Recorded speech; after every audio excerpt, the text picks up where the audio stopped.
Welcome to Shukla study point. आप सभी का स्वागत है आपके अपने YouTube channel Shukla study point में। मैं शिवम शुक्ला आप सभी दोस्तों का हार्दिक स्वागत करता हूं। न्यू मॉडल पेपर 2023 की परीक्षाओं के लिए समाजशास्त्र BA second year fourth semester के छात्र छात्राओं के लिए यह लेक्चर पूर्ण रूप से समर्पित रहेगा। और आपको बता दूं कि बीए फोर्थ सेमेस्टर में जब आप पहुंचते हैं तो समाजशास्त्र के अंतर्गत आपको पढ़ना होता है भारत में विकास की सामाजिक समस्याएं और कुछ सामाजिक मुद्दे होते हैं, उनके बारे में आपको जानना होता है। तो उन्हीं सामाजिक समस्याओं के बारे में और उन्हीं सामाजिक मुद्दों के बारे में चर्चा करेंगे जो कि खास करके भारत में विकास से रिलेटेड हैं, उससे संबंधित हैं। ठीक है, तो उसी श्रृंखला में हम आगे बढ़ते हैं और सामाजिक समस्याओं को और सामाजिक मुद्दों को समझते हुए आगे बढ़ते हैं, बहुत सारे प्रश्नों को जानते हुए। बहुत ही महत्वपूर्ण प्रश्नों को इस वीडियो के माध्यम से हमने एक प्रकार से आपको बताने का प्रयास किया जो कि आपके लिए बहुत ही हेल्पफुल होंगे। चलो एक बार फटाफट से वीडियो को लाइक और शेयर कर दीजिएगा आप सभी लोग। आपकी स्क्रीन पर आ चुका है पहला प्रश्न, आप सभी लोग देखिएगा। पहला प्रश्न आपकी स्क्रीन पर आ चुका है, एक बार सभी लोग शेयर करेंगे वीडियो को। देखिए प्रश्न आपकी स्क्रीन पर आ चुका है, बहुत ही इंपॉर्टेंट प्रश्न है आपकी परीक्षा के लिए। पहला ही प्रश्न यहाँ से लगभग आपके अपराध को लेकर के लगभग 2 क्वेश्चंस आपके एग्जाम में आएंगे, ये बात ध्यान रखिएगा।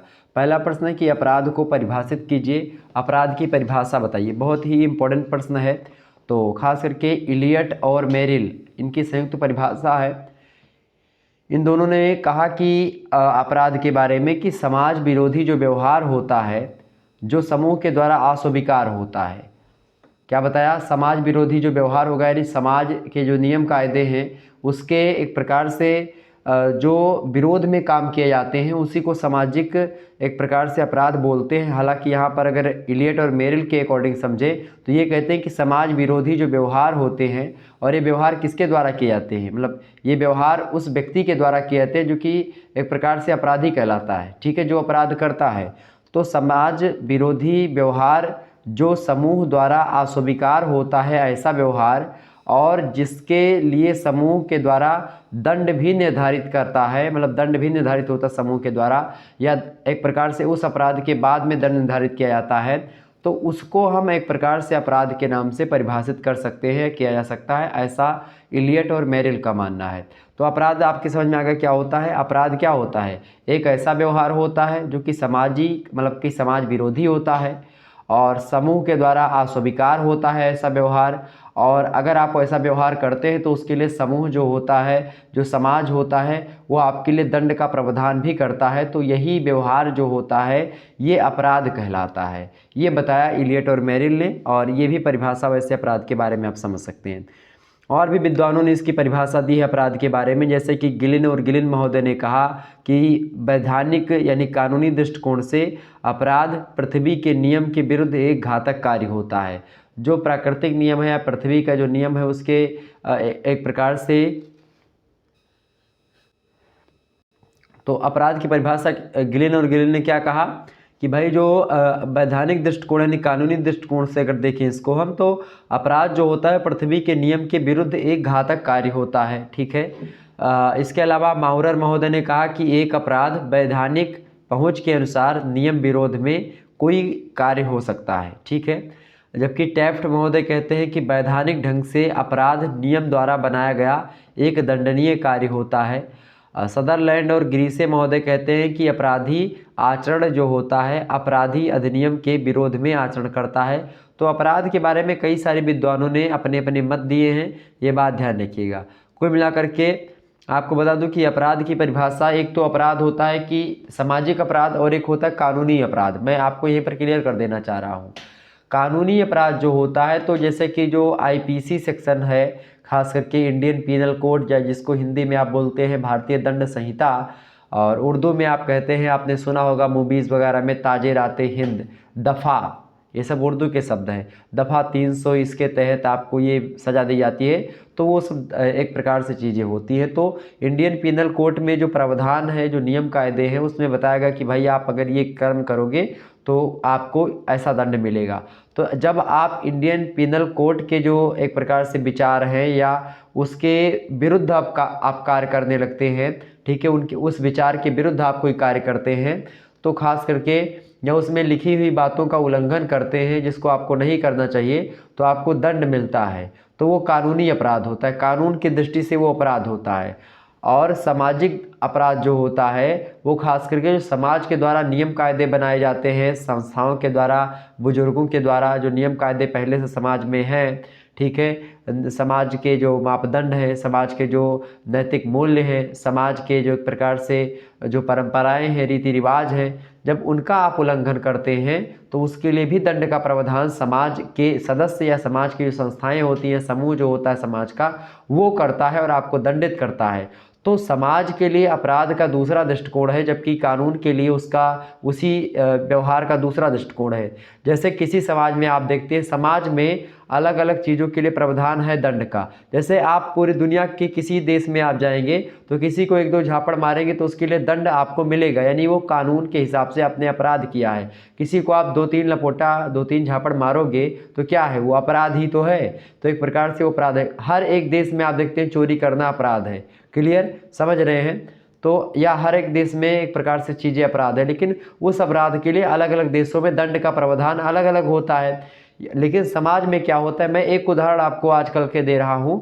जैसे कि समाज के दृष्टिकोण से क्या है, अंतर जातीय विवाह जो होता है, यानी कि एक जाति का दूसरे जाति में विवाह करना सही नहीं माना जाता है। ये सामाजिक दृष्टिकोण है। समाज के अकॉर्डिंग एक जाति दूसरी जाति में शादी नहीं कर सकती है, इसके लिए समाज इजाज़त नहीं देता है, लेकिन कानून इसकी इजाज़त देता है। तो कानून की दृष्टि में वही कार्य अपराध नहीं माना जाता है, जबकि सामाजिक दृष्टिकोण से अगर देखें तो वही कार्य सामाजिक अपराध माना जाता है।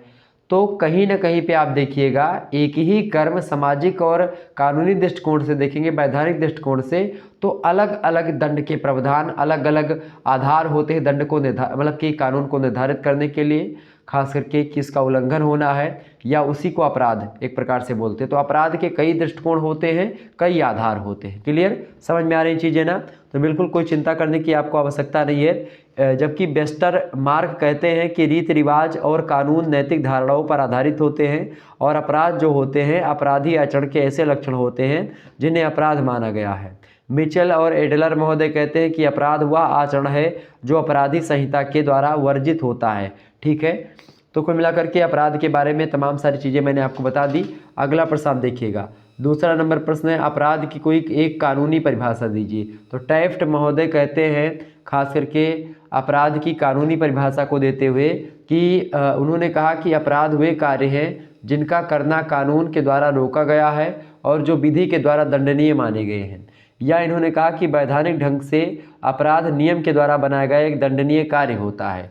तो कहीं न कहीं पे अपराध वे कार्य हैं जिनका करना कानून के द्वारा रोका गया होता है और जो विधि के द्वारा दंडनीय माने गए होते, कानून के द्वारा दंडनीय माने गए होते, तो वो अपराध होता है। टैफ्ट महोदय अपराध के बारे में ये परिभाषा देते हैं। अगला प्रश्न आप देखिएगा, तीसरा नंबर प्रश्न है, अपराध की समाजशास्त्रीय दृष्टिकोण से व्याख्या कीजिए। अच्छा, जो समाजशास्त्रीय दृष्टिकोण और कानूनी दृष्टिकोण मैंने आपको बताया, वही यहाँ पर भी आपको यहाँ पर विद्वानों के अनुसार, तो खास करके गिलिन और गिलिन महोदय, माउरर महोदय, टैफ्ट महोदय, सदरलैंड और ग्रीसे, इन सभी लोगों ने कानून को एक प्रकार से माना है कि अपराध मतलब कि कानूनी अपराध के बारे में इन लोगों ने बताया है। जबकि बात की जाए इलियट एंड मेरिल की, इसके अलावा वेस्टर मार्क की, मिचेल और एडलर की, तो ये लोग सामाजिक नियम कायदों के उल्लंघन को अपराध बताते हैं। तो ये सामाजिक दृष्टिकोण अपनाते हैं। ठीक है, ये बात ध्यान रखेंगे। तो समाजशास्त्रीय दृष्टिकोण की व्याख्या प्रोफेसर टेक्लेस महोदय भी देते हैं। कहते हैं कि अपराधी व्यवहार सामाजिक व्यवस्था के लिए बनाए गए नियमों का क्या होता है, अतिक्रमण, यानी उन नियमों को एक प्रकार से पार कर जाना या उन नियमों की अवहेलना कर जाना, अतिक्रमण कर देना उन नियमों का। और यह वह कार्य होता है जो सामाजिक रूप से हानिप्रद होता है। सामाजिक रूप से क्या होता है, हानि पहुंचाता है समाज को। तो इससे क्या होता है, समाज उसके लिए दंड भी देता है, समाज से देश निकाला मतलब समाज से बाहर भी कर सकता है, उस जाति से बाहर कर सकता है। कई प्रकार के नियम ऐसे कायदे होते हैं जो कि कानूनी दृष्टिकोण से अपराध नहीं माने जाते हैं और सामाजिक दृष्टि से अपराध होते हैं। बहुत से ऐसे कार्य होते हैं जो कि सामाजिक दृष्टि से उतने अपराध नहीं माने जाते, जैसे कि आम बोलचाल का झगड़ा हुआ इधर उधर का, तो उसको समाज अपने आप में मैनेज कर लेता है, दंड का प्रावधान नहीं करता है। लेकिन कानून की दृष्टि से उसमें दंड का प्रावधान किया जाता है। कई प्रकार की चीज़ें होती हैं, जैसे आजकल लिव इन रिलेशनशिप चल रहा है शहरों में, लड़के और लड़की साथ में रहते हैं, तो वो कानूनी दृष्टिकोण से ठीक है भाई, साथ में रहते हैं, अगर वो समझदार हैं, 22 साल के ऊपर 18 साल के ऊपर है तो आप अपने साथ में रहते हैं, तो इसमें कानून उनको नहीं रोकता है। लेकिन अगर बात की जाए सामाजिक दृष्टिकोण की, तो समाज रोकता है, उनके माता पिता परिवार के जन सब रोकते हैं एक लड़के और एक लड़की को साथ में रहने से, खास करके शादी से पहले। लेकिन वही लड़का और लड़की शादी के बाद में, शादी के द्वारा जो एक प्रकार से जो नैतिक मूल्य है, नैतिक एक प्रकार से संस्था है, उस संस्था के द्वारा क्या होता है, एक औपचारिक तरीके से उनकी शादी होती, फिर वो एक साथ रह सकते, उसमें कोई दो राय नहीं। तो कहीं ना कहीं पे वही करते, बाद में चल करके जब सामाजिक मान्यता के द्वारा होता है तो ठीक है, लेकिन अगर वो एक प्रकार से सामाजिक मान्यता के खिलाफ है तो वो गलत बात होती है। तो कानून की दृष्टि से वही सही है और सामाजिक दृष्टिकोण से वही चीज़ गलत हो जाती है। तो ये अपराध के आधार होते हैं, मापदंड होते हैं। अगला प्रश्न, चौथा नंबर प्रश्न आपकी स्क्रीन पर आ चुका। अपराध के 4 कारण लिखिए। तो अपराध एक प्रकार से इसके कई कारण होते हैं, अपराध लोग कई कारणों से करते हैं, बात ध्यान रखिएगा। और अपराधी जन्मजात नहीं होते हैं बल्कि अपराधी बनाए भी जाते हैं। ये कथन आप लोगों ने देखा होगा, मतलब कि कथन आपने सुना होगा। और ख़ास करके आपको एक मूवी याद आ रही होगी अपराधी को लेकर के, अजय देवगन साहब की मूवी है, बड़ी धाकड़ मूवी है, दिल जले मूवी, आपने देखा होगा, जिसमें अमरीश पुरी का डायलॉग है कि आतंकवादियों की प्रेम कहानी नहीं होती है। बोलता नहीं वो कि आतंकवादियों की प्रेम कहानी नहीं होती, तो एक प्रकार से, तो वो एक प्रकार से उस मूवी में आप देखिएगा आतंकवादियों की चीज़ें के बारे में, मतलब अपराध अजय देवगन किस प्रकार से करने लगता है। मूवीज़ वगैरह में खास करके आपको दिखाया था कि हीरो हीरोइन के माता पिता को मार दिया जाता है, फिर या भाई को मार देते हैं, या बहन के साथ कोई गलत काम हो जाता है, तो उसके चलते क्या होता है, परिस्थिति के एक प्रकार से जब परिस्थिति के प्रतिकूल काम होने लगता है तो हीरो एक प्रकार से उसका हीरो उभर करके सामने आता है और वो अपराध भी करता है, वो कानून का उल्लंघन भी करता है हीरो। तो कहीं ना कहीं पे ये भी एक प्रकार से अपराध का कारण होता है। तो अपराधी कहीं ना कहीं पे, मैंने क्या बताया कि अपराधी बहुत सारे ऐसे होते हैं कि जो कि जन्मजात नहीं होते हैं बल्कि वो बनाए जाते हैं। अपराधी पैदा होते ही कोई अपराधी नहीं हो जाता। सदरलैंड ने परिभाषा दी है ये, उन्होंने कहा, अपराध शास्त्र का सिद्धांत उनकी एक पुस्तक है। सदरलैंड हैं, एक बड़े अच्छे विद्वान हैं, अमेरिका के विद्वान हैं, और कानून से संबंधित बहुत सारे लेख इनके आते हैं, अमेरिका के प्रसिद्ध समाजशास्त्री हैं। और अपराध के मतलब अपराध शास्त्र के सिद्धांत पुस्तक है इनकी, और उसी पुस्तक में उन्होंने अपराध के बारे में बहुत सारे परिभाषाएं दी हैं, ये बात ध्यान रखिएगा। प्रश्न आपसे कह रहा है कि भाई इसके कारण बताएं, तो इसके कई कारण हो सकते हैं। तो देखिए, पहला कारण है शारीरिक बनावट और अपराध। क्या होता है, कभी कभी लोग एक प्रकार से जब शरीर उनकी अच्छी खासी हो जाती है, देह दशा ज़्यादा बनी हुई है, तो लोग अपराधी प्रवृत्ति के होते हैं। दूसरी बात है वंशानुगत प्रवृत्तियाँ। कभी कभी क्या होती है कि आपके माता पिता वैसे रहे हों या आप ऐसे वातावरण में ढले हों जहाँ पर यही सब चीज़ें हो रही होती, जैसे कि मिर्ज़ापुर वेब सीरीज में मुन्ना भैया और अखंडानंद त्रिपाठी। तो एक प्रकार से ये चीज़ें वंशानुगत प्रवृत्तियाँ भी होती हैं कि भाई पप्पा डान है तो हम डानगिरी करेंगे।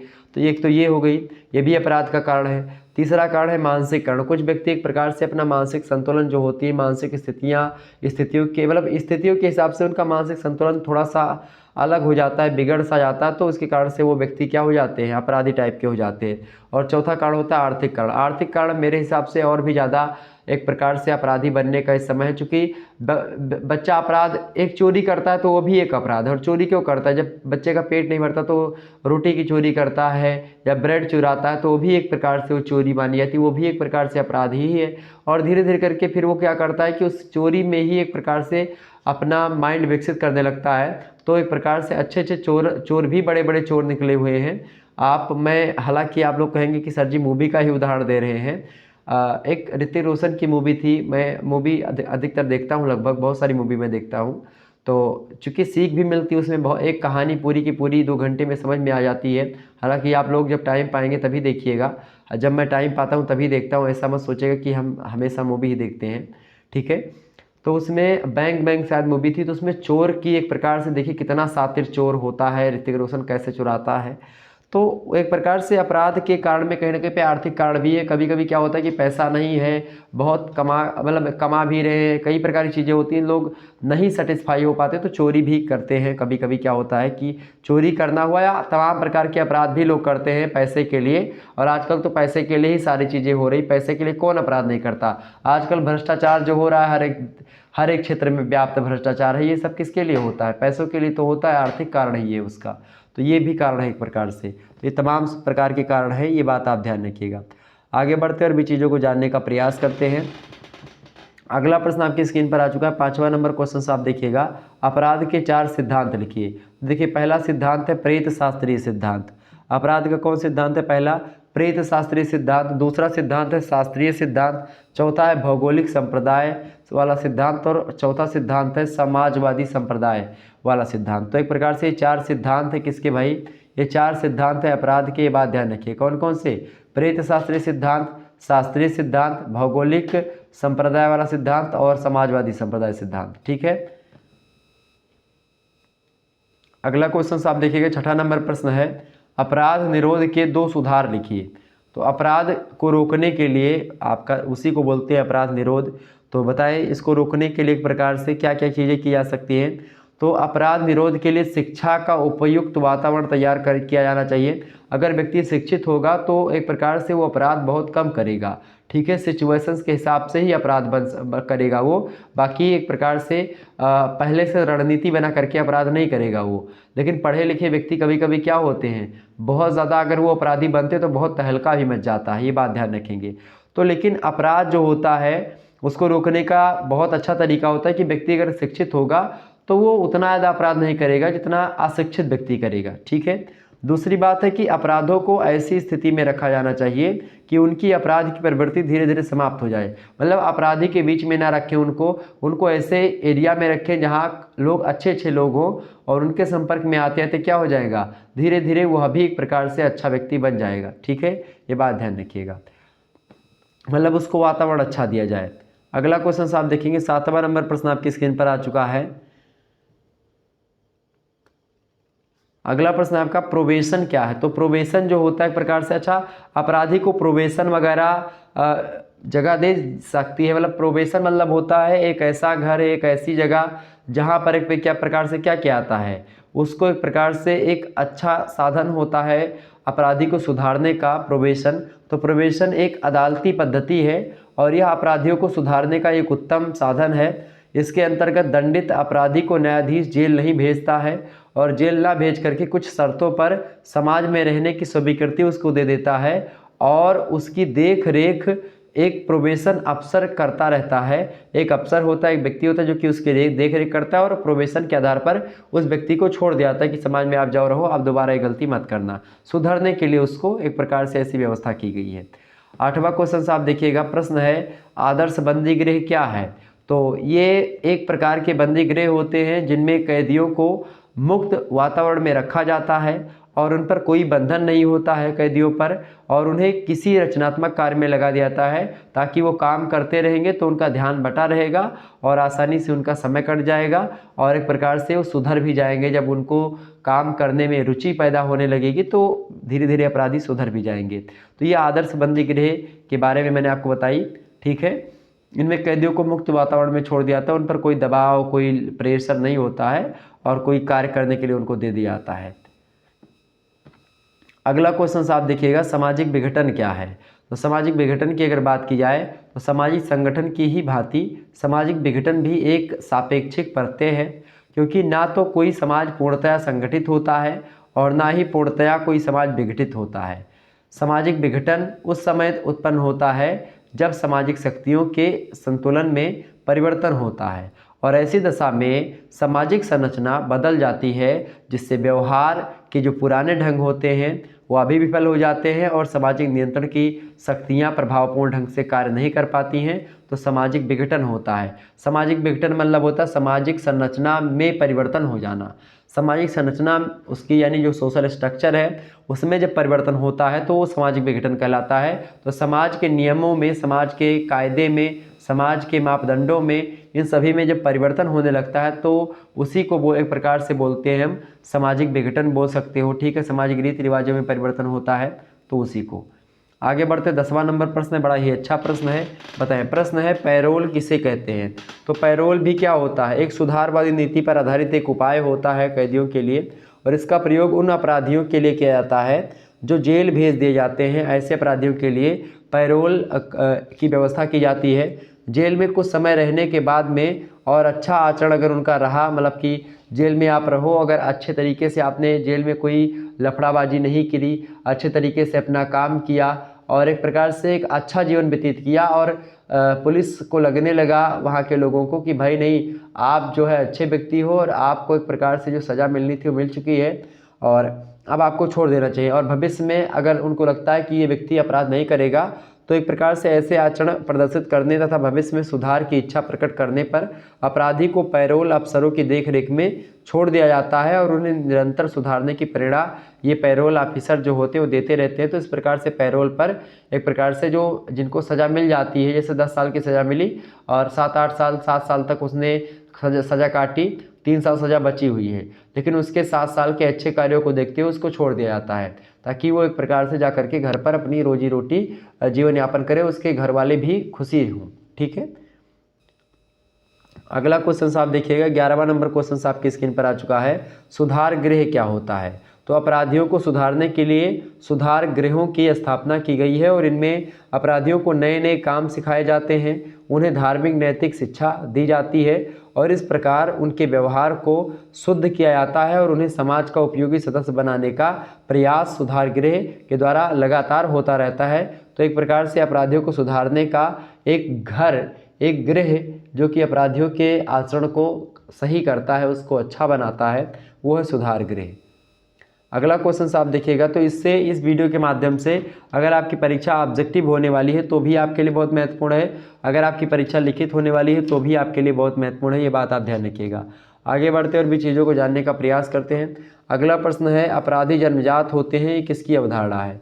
तो अपराधी जन्मजात नहीं होते हैं, ठीक है, ये परिभाषा मतलब कि जन्मजात नहीं होते हैं ऐसा मानते हैं सदरलैंड। ठीक है, जबकि यहाँ पर प्रश्न क्या है, अपराधी जन्मजात होते हैं किसकी अवधारणा है? तो ये लाम्ब्रोसो की अवधारणा है। इन्होंने जन्मजात अपराधियों के बारे में बताया कि भाई अपराधी जो होते हैं जन्मजात होते हैं। ठीक है, ये लाम्ब्रोसो महोदय का एक प्रकार से अवधारणा रही, उनका कॉन्सेप्ट रहा है। अगला क्वेश्चन आप देखिएगा, अपराधी बनाए जाते हैं किसकी अवधारणा है? अपराधी पैदा नहीं होते हैं, अपराधी बनाए जाते हैं, ये अमेरिकन समाजशास्त्री सदरलैंड, मैंने आपको बताया था तो कि यही कहते हैं कि भाई अपराधी जो होते हैं वो बनाए जाते हैं, अपराधी जन्मजात नहीं होते हैं, वो पैदा होते हैं, अपराधी नहीं हो जाते हैं, सामाजिक वातावरण के द्वारा या एक प्रकार से कुछ परिस्थितियाँ होती हैं जिसके कारण से वो अपराधी बन जाते हैं। अगला क्वेश्चन आप देखिएगा, 14 नंबर प्रश्न है, बाल अपराध को परिभाषित कीजिए। बहुत ही महत्वपूर्ण प्रश्न है, आपकी परीक्षा में ये प्रश्न जरूर आएगा। तो बाल अपराध के बारे में अगर बात की जाए तो बाल अपराध क्या होता है, इसके बारे में फटाफट से आप बताने का प्रयास करेंगे। तो बाल अपराध और अपराध ये एक प्रकार से दोनों कानूनों का ही उल्लंघन होता है, तो खास करके और दोनों के द्वारा किए जाने वाले कार्य समाज विरोधी और कानून विरोधी दोनों होते हैं और दोनों से सामाजिक और व्यक्तिगत हानि होती है। लेकिन फिर भी आप देखते हैं कि अपराध जो होता है और जो बाल अपराध होता है इसमें मौलिक अंतर तो होता है। सबसे पहली बात अवस्था यानी कि आयु का एज गैप होता है, क्योंकि जो अपराध होता है वह समाज विरोधी क्रिया है जो वयस्कों के द्वारा किया जाता है, जबकि जो बाल अपराध होता है वो एक खास आयु के द्वारा, मतलब जो खास आयु के बच्चे होते हैं उनके द्वारा किया जाता है। तो कहीं ना कहीं पे यह आयु जो है एक प्रकार से अलग अलग देशों में अलग अलग हो सकती है। तो बाल अपराधी ये होते हैं। बाल अपराध अपराधी की पहली सीढ़ी होती है, जबकि अपराध जो होता है वो बाल अपराध की अंतिम सीढ़ी होती है। ठीक है, ये बात आप ध्यान रखिएगा। तो बाल अपराधी, अच्छा ये अधिकांशतः देखा गया है कि वयस्क अपराधी बचपन से ही किसी न किसी प्रकार से समाज विरोधी कार्य करने में उत्सुक होते हैं और इस प्रकार से वो धीरे धीरे बाल अपराधी ही आगे चल करके बड़े अपराधी का रूप धारण करते हैं। ठीक है, और तो ये हो गया एक प्रकार से बाल अपराधी के बारे में कुछ बातें जो मैंने आपको बताई। तो बाल अपराधी का मतलब क्या होता है कि एक प्रकार से 18 साल से नीचे का जो बच्चा है वो जब अपराध करता है तो वो एक प्रकार से उसको बाल अपराधी बोला जाता है। अच्छा, ये आयु का जो एक प्रकार से सिस्टम है ये अलग अलग देशों में अलग अलग हो सकता है। ठीक है, तो इसकी परिभाषा एलियट और मेरिल ने बड़ी ज़बरदस्त तरीके से दी है। इन दोनों ने कहा कि बाल अपराधी वह व्यक्ति होता है जो समाज विरोधी व्यवहार करता है और ऑर्डिनेंसों का प्रत्यक्ष रूप से विरोध करता है, यानी जो एक प्रकार से चीज़ें जो नियम कायदे होते हैं उनका खुल करके विरोध करता है, प्रत्यक्ष रूप से विरोध करता है, तो वह बाल अपराधी कहलाता है। ठीक है, ये बात ध्यान रखिएगा। बाल अपराध के कई सारे कारण हैं, ये बात ध्यान रखिएगा। अभी हम इसको चर्चा करेंगे। हालांकि आगे बढ़ते 15वां नंबर प्रश्न है आपका, बाल अपराध के 4 सामाजिक कारण लिखिए। तो बाल अपराध के 4 सामाजिक कारण कौन कौन से भाई? पहला कारण है स्कूल का प्रभाव। कभी कभी क्या होता है कि भाई स्कूल में अगर वातावरण अच्छा नहीं है तो वहाँ से भी अपराधी एक प्रकार से बनते हैं। स्कूल से भी आप देखते हैं, और स्कूल अगर एक प्रकार से अच्छे तरीके से अपना भूमिका नहीं अदा कर पा रहा, निर्वहन नहीं कर पा रहा है, तो उससे भी अपराधी बढ़ते हैं। दूसरी बात, मदिरा का प्रभाव भी पड़ता है बच्चों पर। अगर बच्चे शुरुआत से ही दारू वगैरह पीने लगेंगे तो इससे भी वो अपराधी बन सकते हैं। और चौथा एक प्रकार सामाजिक कारण है अश्लील साहित्य का प्रभाव। जिस प्रकार से साहित्य में अश्लीलता आ रही है लगातार, उस अश्लील साहित्य को एक प्रकार से जब बच्चे देखते हैं तो वो अपराध के लिए उत्सुक होते हैं। और चौथी बात है शिक्षा का प्रभाव। अगर शिक्षा उतनी यदि प्रभावी नहीं है, सिलेबस अच्छा नहीं है, तो उससे भी बाल अपराधी बढ़ते हैं। अगला क्वेश्चन आप देखते हैं, 16वां नंबर प्रश्न है, बाल अपराध के 4 कारण लिखिए। तो बाल अपराध के कारणों को एक प्रकार से मुख्य रूप से 3 भागों में बताया है चार्ल्स वर्ड्स महोदय ने। उन्होंने कहा कि बाल अपराध के कारण के रूप में सामाजिक कारक, और बाल अपराध के रूप में मानसिक दुर्बलता, और बाल अपराध के कारण के रूप में उन्होंने बताया व्यक्तित्व संरचना। ठीक है, तो 3 कारण उन्होंने बताया था चार्ल्स वर्ड्स ने। जबकि बाल अपराध के 4 कारणों में पूछेगा तो क्या लिखेंगे? सबसे पहला शारीरिक एवं जैविकीय कारक, यानी कुछ शरीर से या जो एक प्रकार से बायोलॉजिकली जो चीज़ें होती हैं शारीरिक चीज़ों से, यानी शरीर अच्छा खासा है तो भी व्यक्ति अपराध करता है। छोटे बच्चे जो बड़े होते हैं, देह दशा उनकी मजबूत होती है, बल होता है उनके पास, तो छोटे बच्चों को पहले से पटक पटक के मारते हैं स्कूल में। ठीक है, तो शारीरिक और जैविकीय कारक। दूसरा होता है पारिवारिक कारण भी होता है। कभी कभी क्या होता है कि माता पिता क्या करते हैं, बच्चे को छोड़ करके नौकरियों पर चले जाते हैं, या माता पिता खास करके जब केंद्रीय परिवार होता है, केंद्रीय परिवार का मतलब होता है कि माता पिता और उसके अविवाहित बच्चे जब रहते हैं, तो माता पिता आपस में जब लड़ाई झगड़ा करते हैं और बच्चा वही देखता है, तो वो भी एक प्रकार से उसी टाइप का होने लगता है। या एक प्रकार से माता पिता दोनों नौकरी करते हैं और उसकी देख रेख में कोई नहीं आता बच्चे की, तो ऐसी स्थिति में भी बच्चा अपराधी बन जाता है। ठीक है, ये बात ध्यान रखिएगा। तीसरा कारण है मनोवैज्ञानिक कारण। ठीक है, मनोवैज्ञानिक कारण की बात करें तो ये एक प्रकार से बहुत ज़बरदस्त कारण है, मनोवैज्ञानिक कारण भी। और अगला कारण है आपका, चौथा कारण है आर्थिक कारण। तो एक प्रकार से ये तमाम सारे कारण होते हैं जो कि बाल अपराधी बनने के लिए होते हैं। आर्थिक कारण में रुपया पैसा नहीं होता तो बच्चे लोग पहले चोरी वोरी करते हैं, फिर उसके बाद में धीरे धीरे करके और भी तमाम सारे अपराध करना प्रारंभ कर देते हैं। अगला क्वेश्चन आप देखिएगा, 17 नंबर क्वेश्चन है आपका। प्रश्न अच्छा है, ब्रोस्टल विद्यालय क्या है? तो इस विद्यालय में ब्रोस्टल विद्यालय में क्या होता है कि 16 से 21 वर्ष के बाल अपराधियों को रखा जाता है, और यहाँ बालकों में इस प्रकार सुधार और परिवर्तन किया जाता है कि अपराधी स्वयं अपने अपराध को छोड़ देते हैं।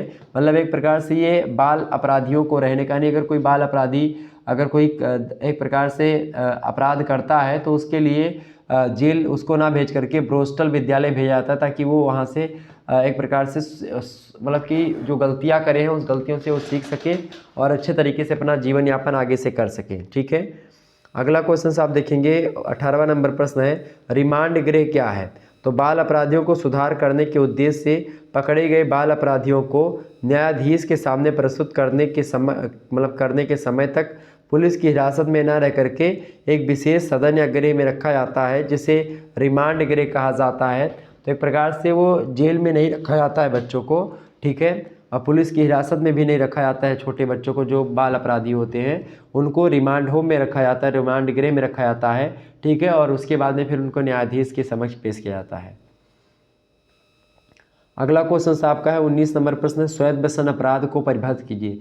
स्वैत व्यसन अपराध की अगर बात की जाए तो एक प्रकार से सदरलैंड महोदय ने स्वैत व्यसन शास्त्रीय अपराध की अवधारणा दी है 1939 में, और खास करके बहुत ज़बरदस्त तरीके से दी है। और अमेरिकन समाजशास्त्रीय परिषद के अध्यक्षीय भाषण में इस एक प्रकार से स्वैत व्यसन अपराध के बारे में उन्होंने जो बताया और उसके विचारों को प्रतिपादित भी किया। सदरलैंड ने अवधारणा खास करके उन व्यक्तियों के द्वारा कानून के उल्लंघन के लिए प्रयोग की है जो खास करके सम्माननीय और महत्वाकांक्षी व्यक्ति होते हैं। ठीक है, और जिनको समाज में उच्च सामाजिक स्थिति प्राप्त है, जब ऐसे व्यक्ति अपराध करवाते हैं तो स्वैत व्यसन अपराधी होते हैं। और जो अपनी व्यावसायिक क्रियाओं, दूसरी बात ये कि जो अपनी व्यावसायिक क्रियाओं के बीच आर्थिक उद्देश्यों के कानूनों का उल्लंघन करते हैं। जैसे बहुत सारे बड़े बड़े नेता मंत्री या फिर बहुत सारे बड़े बड़े बिजनेसमैन, बड़े बड़े एक प्रकार से एक्टर, तमाम प्रकार के लोग ऐसे होते हैं जो एक प्रकार से बड़े बड़े माफिया तो करते हैं, लेकिन जो बड़े उच्च प्रतिष्ठा प्राप्त लोग हैं समाज में, उनकी छवि धूमिल ना हो इसके कारण से वो दूसरे अपराधियों से क्या करवाते हैं, अपराध करवाते हैं, जो एक प्रकार से दूसरे लोगों से कह करके उनको पैसा रुपया दे करके उनसे अपराध करवाते हैं। तो एक प्रकार से ये अपराध होता है स्वैत व्यसन अपराध। स्वैत व्यसन अपराध को एक ऐसा अपराध कहा जा सकता है जिसे एक प्रतिष्ठित और उच्च सामाजिक स्थिति वाला व्यक्ति जो होता है अपने पेशे के दौरान उसका एक प्रकार से प्रयोग करता है। तो ब्रांस और टोटर्स महोदय कहते हैं, उन्होंने कहा कि इस अपराध को शंकास्पद आचार नीति वाले व्यापारिक सौदे बताया है ब्रांस और टोटर्स महोदय ने। इसके अलावा अगर बात की जाए टैफ्ट महोदय की, तो टैफ्ट महोदय कहते हैं कि श्वेत वस्त्र अपराध वह प्रकार का अपराध होता है जो उच्च वर्ग के व्यक्तियों के द्वारा संपादित किया जाता है। तो कुल मिलाकर के श्वेत व्यसन अपराधी मतलब श्वेत व्यसन अपराधी को ही सफ़ेद पोश अपराधी कहते हैं। ठीक है, श्वेत माने होता है सफ़ेद और वसन माने होता है कपड़ा। तो सफ़ेद कपड़े में एक प्रकार से अपराध करना, ये एक प्रकार से इसका शाब्दिक अर्थ हो। लेकिन सफ़ेद कपड़ा कौन पहनता है? बड़े बड़े लोग पहनते हैं। तो इसीलिए जो उच्च प्रतिष्ठित व्यक्ति होते हैं जो कि एक प्रकार से ऐसे अपराधों को करवाते हैं। ठीक है, करते नहीं, करवाते हैं अपराध, लेकिन वह भी एक प्रकार से अपराध ही, सबसे बड़ा अपराध तो वही हुआ। अगला प्रश्न आपका आ चुका है, देखेंगे सभी लोग 20 नंबर क्वेश्चन से आप देखिएगा, बहुत ही ज़बरदस्त प्रश्न आपकी स्क्रीन पर आ चुका है। प्रश्न क्या है? प्रश्न है कि श्वेत व्यसन अपराध की कोई 2 विशेषताएं लिखिए। तो श्वेत व्यसन अपराध उच्च आर्थिक और सामाजिक वर्ग के व्यक्तियों के द्वारा किए जाते हैं, सबसे पहली विशेषता।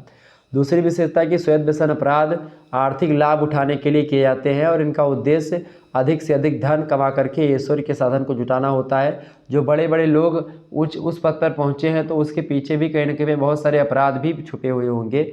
ठीक है, अगला क्वेश्चन आप देखिएगा, 21 नंबर प्रश्न है, मादक द्रव्यों के सेवन के 2 कुप्रभाव लिखिए। मादक द्रव्य जो होता है, जैसे कि मादक द्रव्य का मतलब होता है मादक द्रव। मादक द्रव में एक प्रकार से आपका जैसे कि दारू, शराब, गुटखा, बीड़ी, सिगरेट, यही सब आते हैं। तो मादक द्रव्यों का सेवन एक प्रकार से उसके कुप्रभाव कई सारे हैं। सबसे पहला कुप्रभाव क्या है? मादक द्रव्यों के सेवन से व्यक्ति गरीबी और बेकारी के दुष्चक्र में फंस जाता है और एक प्रकार से बहुत गरीब हो जाता है। दूसरी बात है, लंबे समय तक इनके सेवन से कार्य क्षमता गिरती है तथा दुर्घटनाएं जो होती हैं वो लगातार बढ़ती जाती मादक द्रव्यों के सेवन से। अगला आप देखिएगा, अगला प्रश्न है, भ्रष्टाचार को परिभाषित कीजिए। भ्रष्टाचार किसे कहते हैं भाई? तो भ्रष्टाचार की बात की जाए तो भ्रष्टाचार व्यक्ति की किसी विशेष मनोवृत्ति, चिंतन या गुण का नाम नहीं होता है, बल्कि या तो एक विशेष प्रकार के आचरण का परिचायक होता है जो कि भ्रष्ट माना जाता है। शाब्दिक दृष्टि से अगर देखें तो भ्रष्टाचार व्यक्ति के उस आचरण को कहते हैं जो सामाजिक रूप से उससे अपेक्षित व्यवहार प्रतिमान से हट कर होता है। और अंग्रेजी में भ्रष्टाचार को बोला जाता है करप्शन। ठीक है, और जिसकी व्युत्पत्ति जो हुई करप्शन की वो हुई है एक प्रकार से लैटिन भाषा का शब्द है।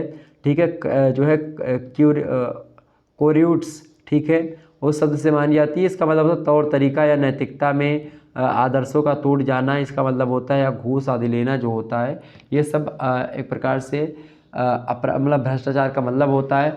भ्रष्टाचार की परिभाषा को दिया है इलियट और मैरिल ने, और भी विद्वानों ने दिया है, लेकिन इन्होंने कहा इलियट और मैरिल ने दोनों मिलकर के कि प्रत्यक्ष और अप्रत्यक्ष रूप से व्यक्तिगत लाभ प्राप्ति के लिए अपने निर्धारित कर्तव्य की जानबूझ करके उपेक्षा करना ही क्या होता है? भ्रष्टाचार होता है। अपने कर्तव्यों का क्या करना? जानबूझ करके उपेक्षा करना, नहीं कि अपने कर्तव्यों का निर्वहन सही तरीके से ना करना। अगला क्वेश्चन है 23 नंबर प्रश्न है, भ्रष्टाचार उन्मूलन हेतु 3 सुझाव दीजिए। तो लोगों के चरित्र पहला, दूसरा नैतिक सद्गुण तथा व्यवहारिक आदर्शों को विकसित किया जाना चाहिए। तो ये एक प्रकार से भ्रष्टाचार उन्मूलन मतलब भ्रष्टाचार को खत्म करने के ये तमाम सारे उपाय हो सकते हैं। अगला प्रश्न आप देखिए, 24 नंबर प्रश्न आपकी स्क्रीन पर आ चुका है, साइबर कंप्यूटर अपराध के 4 स्वरूप लिखिए। फटाफट से आप बताने का प्रयास करेंगे, करेक्ट आंसर क्या होगा इसका फटाफट से आप बताएंगे। एक बार वीडियो को लाइक और शेयर कर दीजिएगा। बताएं, साइबर या कंप्यूटर अपराध के 4 स्वरूप लिखिए। साइबर अपराध का मतलब होता है कि जो हैकिंग वगैरह होती है, ठीक है, ईमेल, बमबारी, इस प्रकार से तमाम प्रकार की चीज़ें होती हैं जो कि एक प्रकार से टेक्निकल मामले में होती हैं, मोबाइल फ़ोन में, लैपटॉप में, इन सभी में जो चीज़ें होती हैं वो एक प्रकार से साइबर अपराध होता है। किसी का सिस्टम हैक कर लेना या कुछ कर लेना जो भी होता है। तो साइबर अपराध या कंप्यूटर अपराध के 4 स्वरूप इस प्रकार से हैं। कंप्यूटर फ्रॉड होता रहता है आजकल, तो पहला प्रकार। दूसरा प्रकार है चीन के रूप में कंप्यूटर फ्रॉड, ये भी ठीक है। धोखाधड़ी से संबंधित अपराध करना और कंप्यूटर वायरस। तो कई प्रकार के जो है अपराध हैं, खास करके जो कि साइबर अपराध के अंतर्गत आते हैं।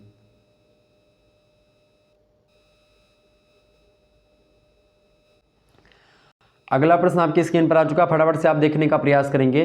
अगला प्रश्न है कंप्यूटर फ्रॉड से क्या तात्पर्य है। तो कंप्यूटर फ्रॉड से तात्पर्य होता है कंप्यूटर के द्वारा धन या संपत्ति की चोरी करना, ये भी एक प्रकार से साइबर अपराध होता है।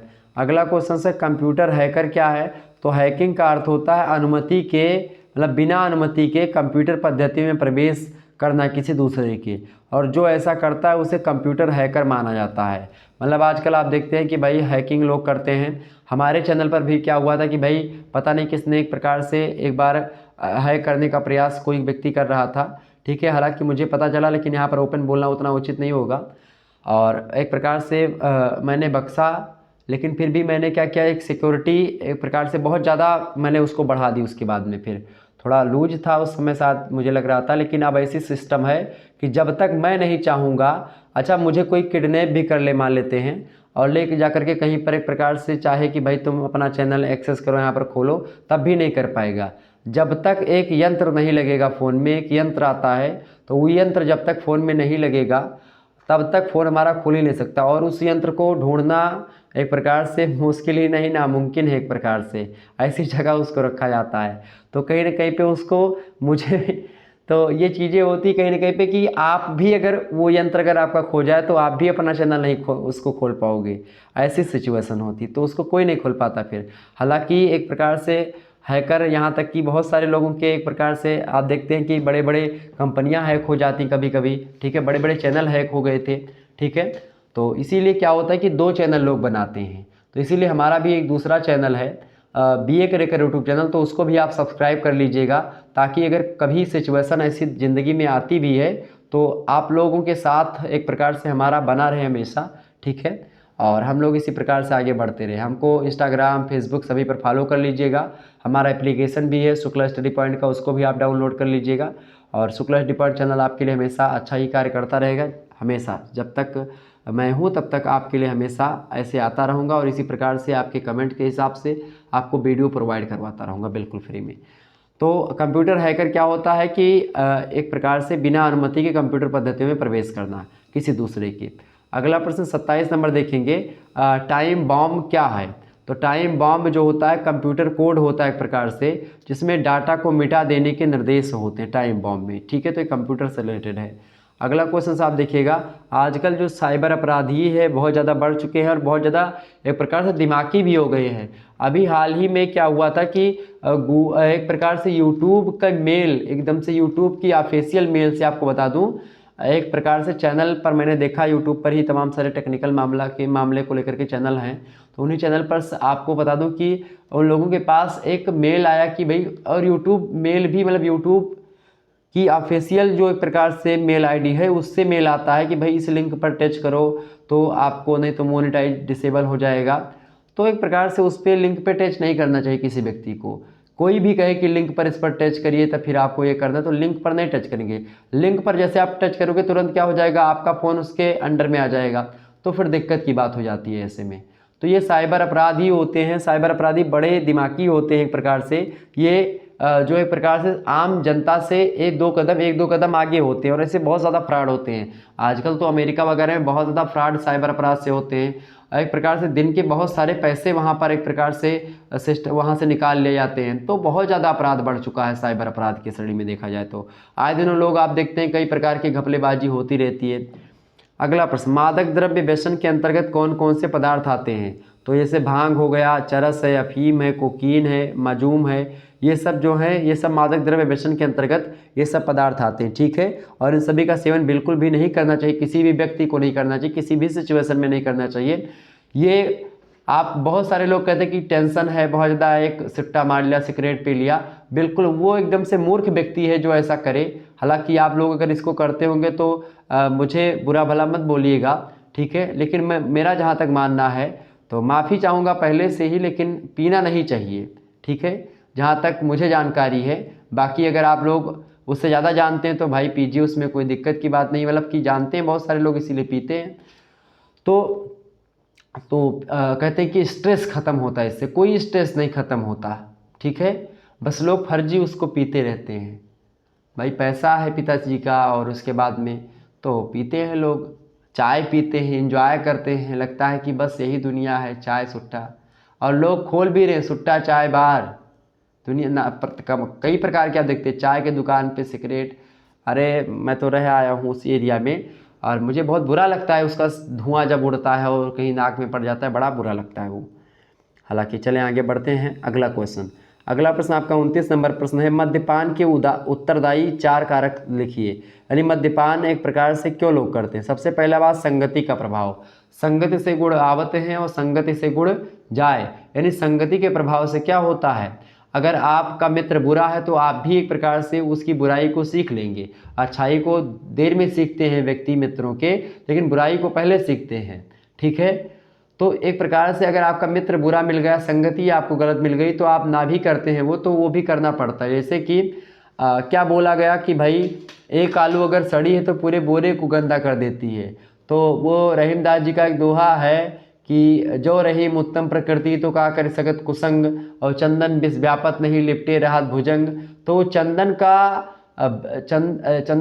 का पेड़ जो है उसमें जो सर्प होते हैं वो लपेटे रहते हैं, लेकिन उसमें विष नहीं जाता है, क्योंकि चंदन का पेड़ बहुत ज़्यादा अच्छाई से युक्त है और वो विष जो है बहुत कम होता है। इसीलिए वो विष उस अच्छाई को नहीं समाप्त कर पाता, विष रूपी बुराई अच्छाई को नहीं समाप्त कर पाती और अच्छाई वहाँ पर विजय प्राप्त कर लेती है। तो यहाँ पर भी यही सिचुएशन आपको अपनानी पड़ेगी, यानी अपनी प्रकृति को इतनी उत्तम बना लेना है कि कोई भी संगति हो आप उससे उस पार निकल जाएं। लेकिन क्या है कि 1 दिन 2 दिन 3 दिन 4 दिन 5 दिन उत्तम प्रकृति है, और एक दिन उत्तम प्रकृति से थोड़ा नीचे प्रकृति आ जाएगी और दूसरी प्रकार की प्रवृत्ति हो जाएगी और आपको 2-3 घूंट मार देंगे। तो ये चीज़ होती है। तो कहीं ना कहीं पे मद्यपान के लिए सबसे उत्तरदायी कारक होता है संगति का प्रभाव। दूसरी बात, निराशापूर्ण जीवन। कभी कभी लोग जब निराश होते हैं, बहुत ज़्यादा ब्रेकअप वगैरह हो जाता है उनके जीवन में, या नाना प्रकार की समस्याएं और तमाम प्रकार की आती हैं, तो लोग क्या करते हैं, स्ट्रेस को दूर करने के लिए सिगरेट, अभी मैंने बोला था, या दारू वगैरह पी लेते हैं, नशा करते हैं, कई प्रकार की चीज़ें। तो ये भी एक प्रकार से कारक है। तीसरा कारण होता है निर्धनता। जब लोग बहुत गरीब हो जाते हैं और बहुत दिक्कत आती, तो बहुत सारे लोग गरीब बहुत पीते हैं। कभी कभी देखते हैं जब गरीबी हो जाती है, स्ट्रेस और गरीबी से निराशा बढ़ती है, तो लोग पीते हैं और थोड़ा सा उस भूल जाते हैं उस सिचुएशन को कि भाई हमको किसको कितना पैसा देना है। तो गरीबी में बहुत सारे लोग पीते हैं। हमारे गांव में मुझे याद है बचपन में, मैं जब बहुत छोटा था तो 2 लोग हमारे इधर बहुत ज़्यादा पीते थे, और आज एक प्रकार से अभी हमारी उम्र बहुत ज़्यादा नहीं है, लेकिन मैं छोटा था तभी से जानता हूँ, और आज वो दोनों व्यक्ति नहीं हैं एक प्रकार से जीव मतलब धरा पर, पृथ्वी पर, और देहांत हो गया उन दोनों का। और यही वजह से एक तो एक प्रकार से जल में उनकी मृत्यु हो गई, डूब करके तालाब में, और एक लोग वैसे मर गए। तो कहीं ना कहीं पे ये बड़ा खतरनाक एक प्रकार से चीज़ होती है। तो निर्धनता भी एक प्रकार से, और बहुत गरीब भी थे दोनों, खास करके अब उनके बाल बच्चे बहुत अच्छे हैं, एक प्रकार से अच्छे तरीके से जीवन यापन हो रहा है उनका, और बहुत अच्छा लग रहा है देखने में। तो निर्धनता भाई बहुत ज़्यादा एक प्रकार से कारण है मद्यपान करने का लोगों के। और चौथी बात है नैतिक मूल्य। नैतिक मूल्य लगातार जब उसमें घटोत्तरी होती है, देखिए नैतिक मूल्यों में ह्रास, यानी जब नैतिक मूल्यों में लगातार घटोत्तरी होती है तो इसके कारण से भी क्या होता है, लोग मोरलिटी के पतन के द्वारा, आज आप देखते हैं कि भारत में क्या हो रहा है, नैतिकता को लोग त्याग रहे हैं। जो भारतीय संस्कृति थी अपनी, जो इंडियन कल्चर है, उसको लोग त्याग रहे हैं, और इसके परिणाम स्वरूप लोग जो वेस्टर्न कल्चर है उसको अपना रहे हैं। शहरों में आते कहते, शहरों में तो पिता और पुत्र साथ में बैठ करके दारू पीते हैं। यार शहर और गांव को एक में जैसे क्या लगा दिया। शहर में क्या करते हैं आजकल आप देखिए कि भाई इंग्लैंड वाले, अमेरिका वाले जो लड़कियां हैं वो एक प्रकार से साड़ी पहन करके बढ़िया निकलती हैं रोड पर, और हमारे यहाँ की लड़कियां कटी फटी जीन्स पहन करके घूम रही हैं। तो एक प्रकार से ये भी आप सोचिए कि जो उनका कल्चर था उसको हम अपना रहे हैं और अपने आप को मॉडर्न बोलते हैं, और हमारा कल्चर वो अपना करके हम लोगों को मॉडर्न बोल रही हैं। तो कहीं ना कहीं पे मॉडर्न के जो ये मापदंड होते हैं, ये कौन फिक्स करता है, किसी को पता नहीं। कोई समाज जो आगे होता है, आज जिसको आप मानते हैं कि भाई पश्चिम समाज आगे है, वो हो सकता है वो सोच रहा हो कि पूरब समाज आगे है, या वो लोग तो कभी नहीं सोचते कि पूरब समाज आगे है। लेकिन पूरब समाज हमारी संस्कृति को आज क्यों अपना रहे हैं पश्चिमी सभ्यता के लोग, क्योंकि हमारी संस्कृति कहीं ना कहीं पे बड़ी ज़बरदस्त संस्कृति थी, आज लोग उसको अपना रहे हैं। तो हम लोगों को सोचना चाहिए, अपने अतीत के गौरव को जानना चाहिए, अतीत के गौरव का गुणगान करना चाहिए, उसको लोगों को बताना चाहिए। और आज हम लोग क्या करते हैं, प्रचार आते हैं टीवी पर भी, तो अभी दूसरे तरीके के प्रचार आते हैं ठीक है। और अगर आप अंग्रेजी बोलना नहीं जानते हैं तो आप सबसे बड़े गंवार माने जाते हैं। आजकल की यही ट्रेंड है कि 2 शब्द अंग्रेजी का बोल देंगे तो अपने आप में बड़े तीरंदाज मानेंगे, अरे भैया बहुत ज़्यादा जानकार है उनके लड़के फलाने के। तो इस प्रकार की मानसिकता जो है एक प्रकार से डेवलप है। गाँव वगैरह में भी, गाँव वगैरह में क्या होता है कि बच्चे जब छोटे होते हैं तो उसकी माता ये नहीं सिखाती कि भाई ये आम है, वो कहती कि बेटा ये मैंगो है, ये रोटी है, बताती कि भाई ये आ रोटी है, एक रोटी है। इस प्रकार अंग्रेजी में उनको बताती हैं। और आचार्य प्रशांत जी तो बहुत अच्छे तरीके से उसको धोते हैं हालांकि तो अंग्रेजी वगैरह के मामलों में। हालांकि मैं ये नहीं कहता कि अंग्रेजी भाषा बुरी है, या भाषा एक माध्यम का साधन है बस, बाकी कुछ नहीं। तो भाषा आपकी कोई भी हो, लेकिन कहीं ना कहीं पे अपनी भाषा को भी, मातृभाषा को, जननी जन्मभूमि से चा स्वर्गादपि गरीयसी, तो मातृभाषा एक प्रकार से वो भी बड़ी ज़बरदस्त होती है। तो जन्मभूमि, माता, अपनी मातृभाषा, ये सब एक प्रकार से पूजनीय होती। तो इनके बारे में कहीं ना कहीं पे अपने मन में श्रद्धा होनी चाहिए। तो नैतिक मूल्यों में ह्रास हो रहा है और यही कारण है कि मद्यपान को लोग ज़्यादा एक प्रकार से पसंद कर रहे हैं और लोग करते भी उसको। अगला क्वेश्चन है आपका 30वां नंबर प्रश्न है, मद्यपान के दुष्परिणाम क्या होते हैं। तो मद्यपान से क्या होता है, व्यक्तिगत विघटन होता है। आपका जो व्यक्तित्व होता है वो एकदम से घट जाता है, ख़त्म हो जाता है। आपका जीवन यहाँ तक कि ख़त्म हो जाता है और एक दिन आपका प्राणांत हो जाता है ऐसा करते करते। तो व्यक्तिगत विघटन होता है। दूसरी बात, मद्यपान से पारिवारिक विघटन भी होता है। आप दारू पी करके घर में आएंगे तो अपनी बीवी से भी झगड़ा करेंगे, अपने बच्चों को गाली देंगे, तो तमाम प्रकार की वैमनस्यता फैलेगी, परिवार बिगड़े, अपने भाइयों को गरियाएंगे। तो इससे क्या होगा, बंटवारा होगा, माता पिता को गाली देंगे, तो इससे क्या होगा, हंसी हसाहत होगी समाज में और नाना प्रकार की एक प्रकार से गतिविधियाँ उत्पन्न होंगी जो कि एक प्रकार से अमानवीय होंगी। तो पारिवारिक विघटन भी होगा, परिवार बिखर जाएगा, टूट जाएगा एकदम से, रोज कला होगी, झगड़ा होगा, लड़ाई होगी, घर में द्वेष फैलेगा, नाना प्रकार की गतिविधियाँ होंगी। और मद्यपान से तीसरा जो दुष्परिणाम पड़ेगा वो सामाजिक विघटन होगा। सामाजिक विघटन मतलब जब व्यक्तिगत विघटन होगा, चूंकि व्यक्ति के द्वारा परिवार का निर्माण होता है और परिवार के द्वारा समाज का निर्माण होता है। तो जब व्यक्तिगत विघटन होगा, पारिवारिक विघटन होगा, तो ऑटोमेटिक सामाजिक विघटन हो जाएगा। चूंकि व्यक्ति के ही संबंध एक दूसरे से बढ़ करके समाज का निर्माण करते हैं। तो जब व्यक्तिगत विघटन हो जाएगा तो व्यक्तिगत संबंधों का विघटन होगा और संबंधों का जाल ही समाज कहलाता है। तो खास करके समाज का भी विघटन होगा, सोसाइटी का, तो सामाजिक संरचना का भी विघटन हो जाएगा, नाना प्रकार की चीज़ें होंगी। मद्यपान के कई सारे दुष्परिणाम और भी हैं। अगला प्रश्न, आत्महत्या को परिभाषित कीजिए। आत्महत्या के सिद्धांत को किसने दिया था भाई, फटाफट से आप बताने का प्रयास करेंगे। तो आत्महत्या का सिद्धांत दिया था इमैनुएल दुर्खीम ने। तो आत्महत्या अपने आप स्वेच्छा से जीवन लीला समाप्त करने हेतु अथवा मृत्यु द्वारा आतंकित होने पर अपने जीवन को बचाने में असमर्थता की प्रक्रिया होती है आत्महत्या, ऐसा रूथ कैवन महोदय ने बताया। ठीक है, तो ये आत्महत्या के बारे में इन्होंने बातें बताई हैं। आत्महत्या व्यक्ति एक प्रकार से या तो भाई अपनी मन मर्जी से करता है, या तो भी एक प्रकार से समाज का प्रेशर होता है जो कि लोग आत्महत्या कर लेते हैं। और मुझे लगता है कि जैसे किसी का ब्रेकअप होता है, बहुत सारे लोग ब्रेकअप के बाद में आत्महत्या कर लेते हैं, लड़के लड़कियां। बहुत सारे लोग पढ़ने गए हैं बाहर और 2-3-4 लाख 10 लाख खर्च हो गया उनके पिताजी का, और उनके पिताजी बेचारे गरीब थे, खेत उत बेच करके किसी तरीके से बच्चों पर विश्वास करके उन्होंने पैसा दिया था और वो सफल नहीं हो पाए, सरकारी नौकरी नहीं लगी, तो बहुत सारे लोग आत्महत्या कर लेते हैं। हालांकि ऐसा बिल्कुल नहीं करना चाहिए। ठीक है, क्या हार में क्या जीत में, किंचित नहीं भयभीत में, तिल तिल मिटूंगा पर दया की भीख मैं लूंगा नहीं, वरदान मांगूंगा नहीं, वरदान मांगूंगा नहीं। तो इस प्रकार की भावना आपको रखनी है। हालांकि अब की बार नहीं मिला, हो सकता है नेक्स्ट हमारे लिए बहुत अच्छा भगवान ने सोच करके रखा हो।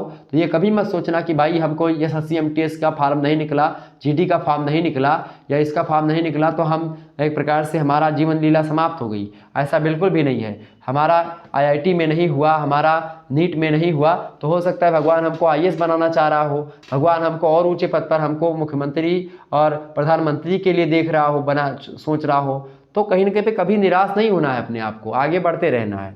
ठीक है, और आत्महत्या बिल्कुल नहीं करनी चाहिए, आगे बढ़ते। तो जानबूझ करके जब अपनी जीवन लीला कोई व्यक्ति समाप्त करता तो वही आत्महत्या होती है।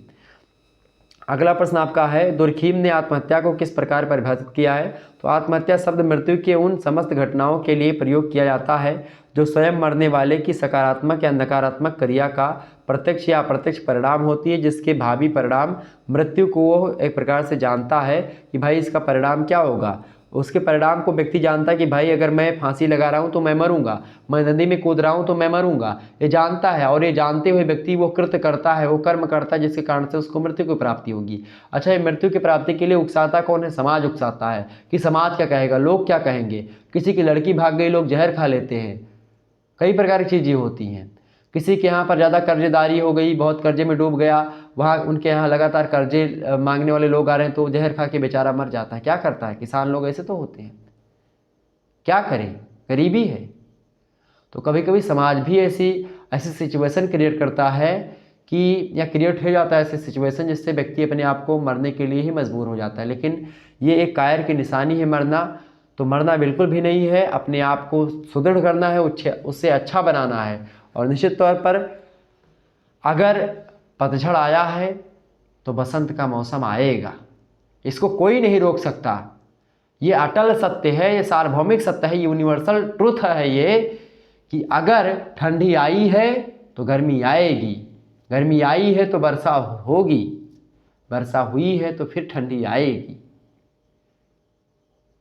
ये सत्य है, अटल सत्य है, शाश्वत चीज़ें हैं, ये हमेशा होनी है। आगे बढ़ते हैं। अगला क्वेश्चन से 33 नंबर प्रश्न है, आत्महत्या के 4 व्यक्तिगत कारण लिखिए। तो शारीरिक दोष के कारण से लोग, एक प्रकार से सबसे पहली बात कि लोग अगर शारीरिक दोष है, उनमें किसी प्रकार का कोई दोष है जिसके कारण से उनको लोग समाज के द्वारा कभी कभी अवहेलना भी करनी पड़ती है, समाज के लोग उनकी कूट करते हैं, मजाक उड़ाते हैं, तो भी लोग आत्महत्या कर लेते हैं। दूसरी बात, शारीरिक व्याधियाँ, बहुत सारी शारीरिक रोग होते हैं, आदि व्याधि होती है तमाम सारी, उसके कारण से भी होते हैं। मानसिक विकार होते हैं, व्यक्ति अगर मानसिक विकार से ग्रसित है तो वो भी कभी कभी आत्महत्या करने के लिए एक प्रकार से उत्सुक होता है। और व्यक्तिक व्यसन भी होता है एक प्रकार से। व्यक्तिक व्यसन माने एक प्रकार से जब कोई गलत कृत्य व्यक्ति करने लगता है, कई प्रकार का ऐसे मादक द्रव्यों का व्यसन हो गया, कई प्रकार का व्यसन जब लोग करने लगते हैं तो उससे ये व्यक्तिक कारण है जो कि आत्महत्या के हैं। अगला प्रश्न है आपका 34 नंबर, आत्महत्या के प्रमुख सिद्धांतों का नाम उल्लेख कीजिए। तो आत्महत्या के सिद्धांतों की अगर बात की जाए तो केवन का सिद्धांत है, एक है मैनेंजर का सिद्धांत और एक है दुर्खीम का सिद्धांत। तो केवन का सिद्धांत, मैनेंजर का सिद्धांत और दुर्खीम का सिद्धांत, यह आत्महत्या के प्रमुख सिद्धांत है जो कि अलग अलग विद्वानों ने दिया। केवन ने दिया केवन का सिद्धांत, मैनेंजर ने मैनेंजर का सिद्धांत और दुर्खीम ने आत्महत्या का जो सिद्धांत दिया अपना उनका सिद्धांत है। अगला प्रश्न 35 नंबर, आत्महत्या के प्रकारों का नाम उल्लेख कीजिए। तो आत्महत्या, पहले आत्महत्या होती है अहंगवादी आत्महत्या, दूसरी होती परार्थवादी आत्महत्या और तीसरी होती है अस्वाभाविक आत्महत्या। तो 3 प्रकार की आत्महत्या होती हैं। अगला प्रश्न 36 नंबर क्वेश्चन से आप देखिएगा। अच्छा, आत्महत्या वाला जब मैं चैप्टर पढ़ाऊंगा तो विस्तार से हम हर एक चीज़ के बारे में चर्चा करूंगा, ठीक है, उसके कारण, उसके परिणाम और इसके प्रकार और उनके प्रकारों में खास करके जो अहंगवादी, परमार्थवादी और अस्वाभाविक आत्महत्या के प्रकार हैं इनके बारे में विस्तार से जानेंगे। अगला प्रश्न, आतंकवाद क्या है। तो आतंकवाद क्या होता है? आतंकवाद का अर्थ होता है भय या त्रास, ठीक है, जबकि वाद का मतलब होता है विचार या सिद्धांत। तो इस दृष्टि से हम कह सकते हैं कि भय या त्रास के माध्यम से अपने लक्ष्य की पूर्ति करने का विचार या सिद्धांत जो होता है वही आतंकवाद होता है। निश्चित तौर पर ये परिभाषा बड़ी ज़बरदस्त है, ठीक है। तो ये होता है आपका आतंकवाद। आतंकवाद एक प्रकार से एक ऐसी गतिविधि होती है जिसके द्वारा क्या क्या आता है, एक देश क्या करता है दूसरे देश पर एक प्रकार से या तो उसको डराना चाह रहा होता है या एक प्रकार से अपना स्वार्थ सिद्ध करना चाह रहा होता है उसमें। तो कई प्रकार की चीज़ों के माध्यम से आतंकवादी लोग, सरकार के लोग ही कहीं ना कहीं पे अलग अलग देशों के इसको बढ़ावा देते हैं। अगला क्वेश्चन से आप देखते हैं। अगला प्रश्न, आतंकवाद को परिभाषित कीजिए। तो एक आतंकवादी को, खास करके आतंकवादी संगठन होते हैं और उनको संरक्षण अलग अलग देशों का प्राप्त होता है, ठीक है, ये बात ध्यान रखिएगा। जबकि ऐसा देशों को बिल्कुल नहीं करना चाहिए। कभी कभी क्या होता है कि वही आतंकवादी आपके सरकार पर भी हावी हो जाते हैं।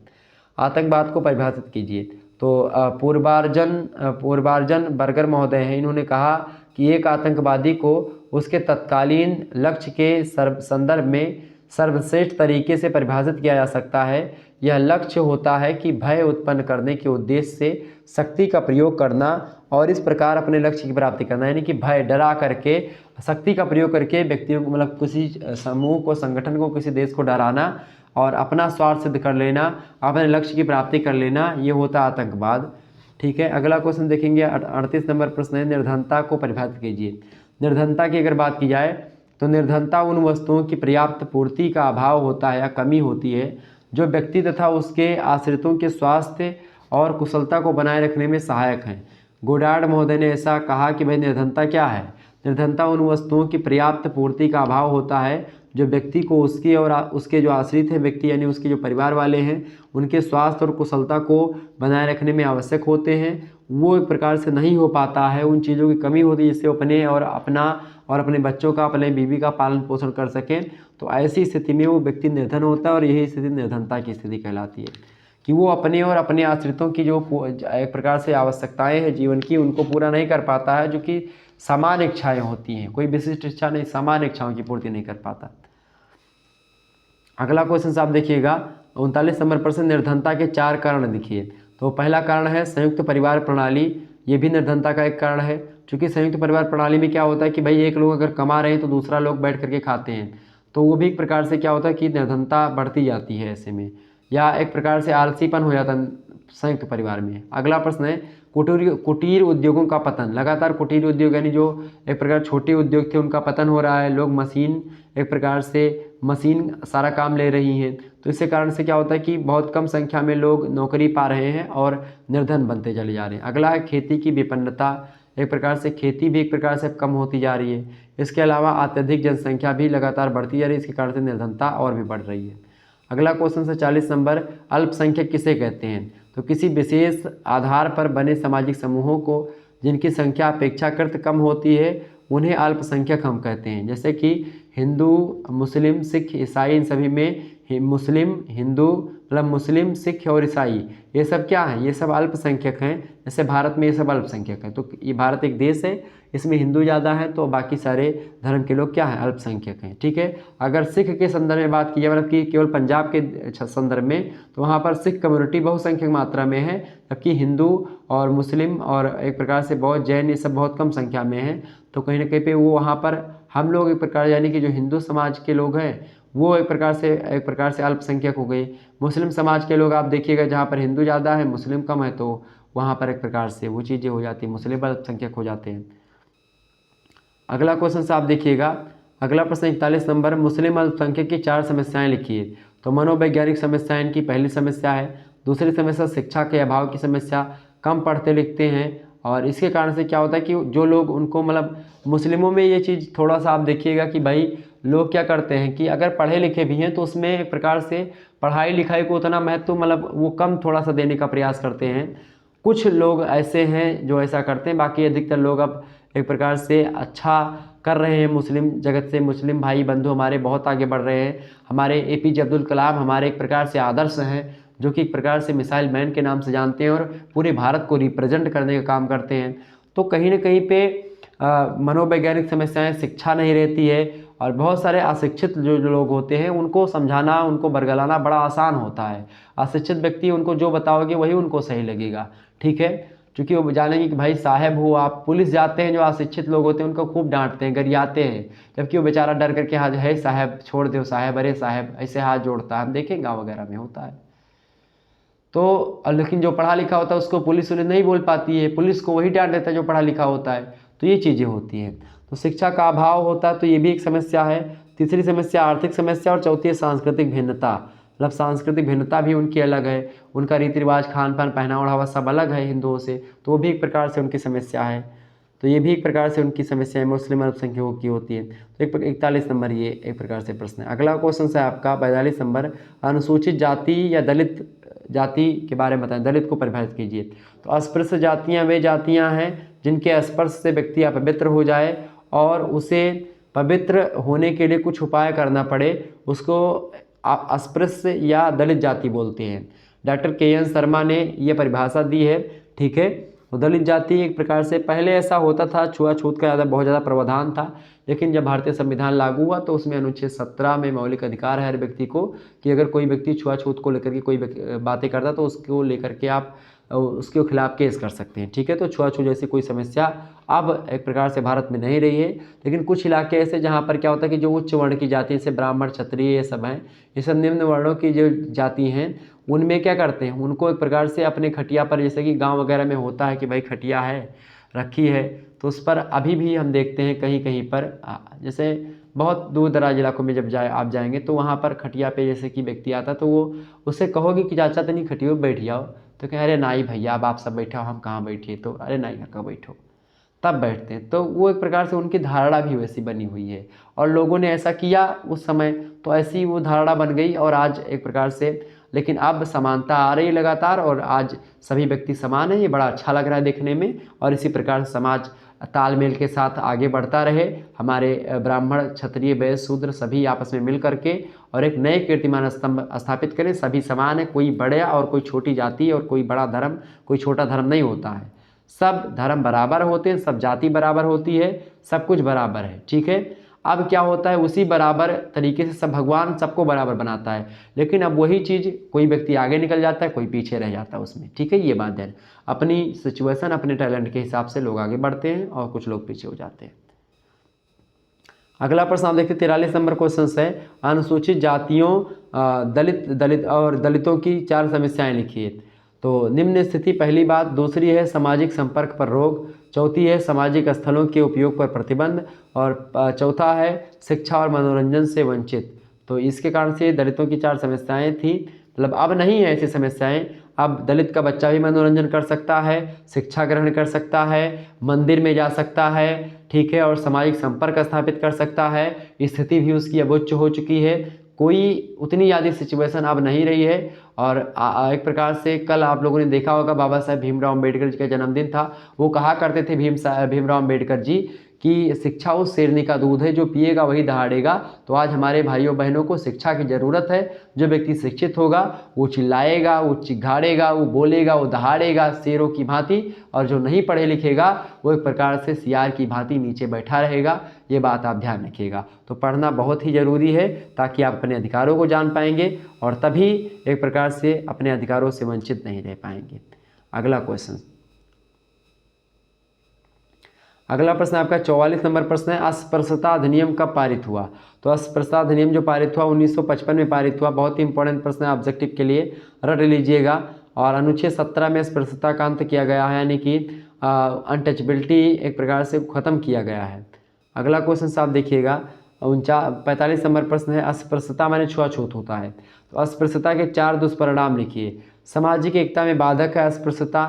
दूसरी बात, आर्थिक असमानता में वृद्धि करता है। निर्धनता और दरिद्रता को बढ़ावा मिलता है अस्पृश्यता से।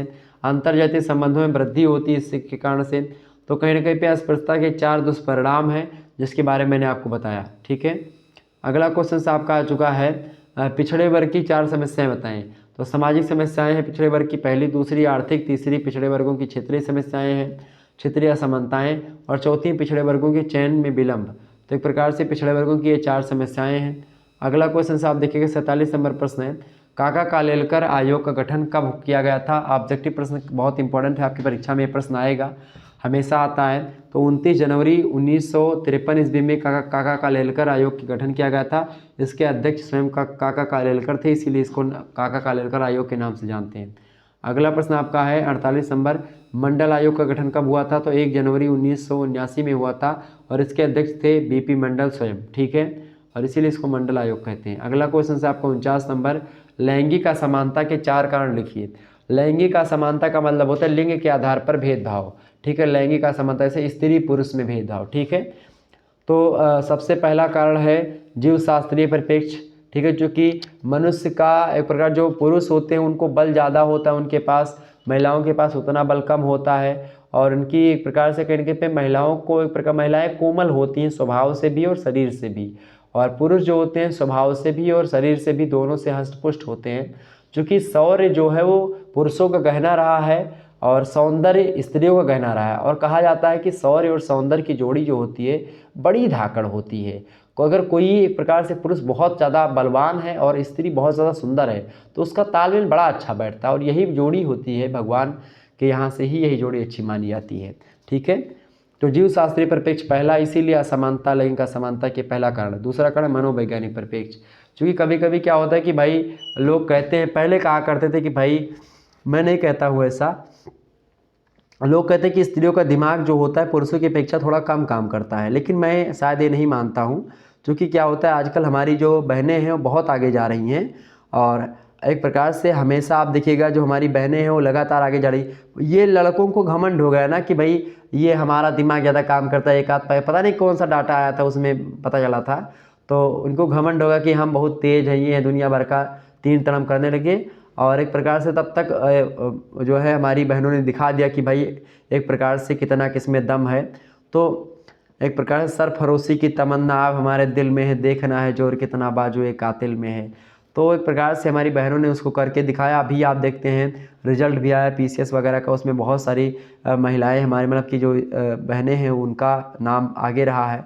और प्रथम 4 उन्हीं ने एक प्रकार से श्रेणी जो आई है, प्रथम 4 में महिलाएं ही हैं, मतलब स्त्रियां ही हैं, बच्चियां ही हैं। तो लैंगिक असमानता का एक प्रकार से मनोवैज्ञानिक परिप्रेक्ष्य भी होता है, ये भी एक कारण है। चौथा है मानव शास्त्रीय परिप्रेक्ष्य और अगला है मार्क्सवादी परिप्रेक्ष्य। तो लैंगिक असमानता के कई कारण है ये। अगला प्रश्न आपका है 50 नंबर प्रश्न, दहेज की अवधारणा स्पष्ट कीजिए। दहेज जो शब्द है तो सरल शब्दों में दहेज उस राशि को या उस वस्तु को या उस संपत्ति को बोलते हैं या उससे रिलेटेड होती है यह संपत्ति जिसे विवाह के अवसर पर कन्या पक्ष के द्वारा वर पक्ष को प्रदान किया जाता है। अगला क्वेश्चन साहब देखिए, दहेज को परिभाषित कीजिए। तो दहेज की परिभाषा दी किसने भाई? दहेज की परिभाषा दिया है मैक्स रेडिन महोदय ने। कहा कि साधारण दहेज वह संपत्ति है जो कि एक पुरुष विवाह करने पर अपनी पत्नी या उसके परिवार से पाता है। ठीक है। जबकि चार्ल्स बिनिंग महोदय कहते हैं कि दहेज वे बहुमूल्य वस्तुएं हैं जो कि एक विवाह के किसी भी पक्ष के संबंधी विवाह में देते हैं। ठीक है, तो वो दहेज कहलाता है। अच्छा, लड़का लड़की को दे तो भी दहेज हो जाएगा इनके अनुसार, चार्ल्स बिनिंग के अनुसार। ठीक है, और ये एक प्रकार से इन्होंने बताया।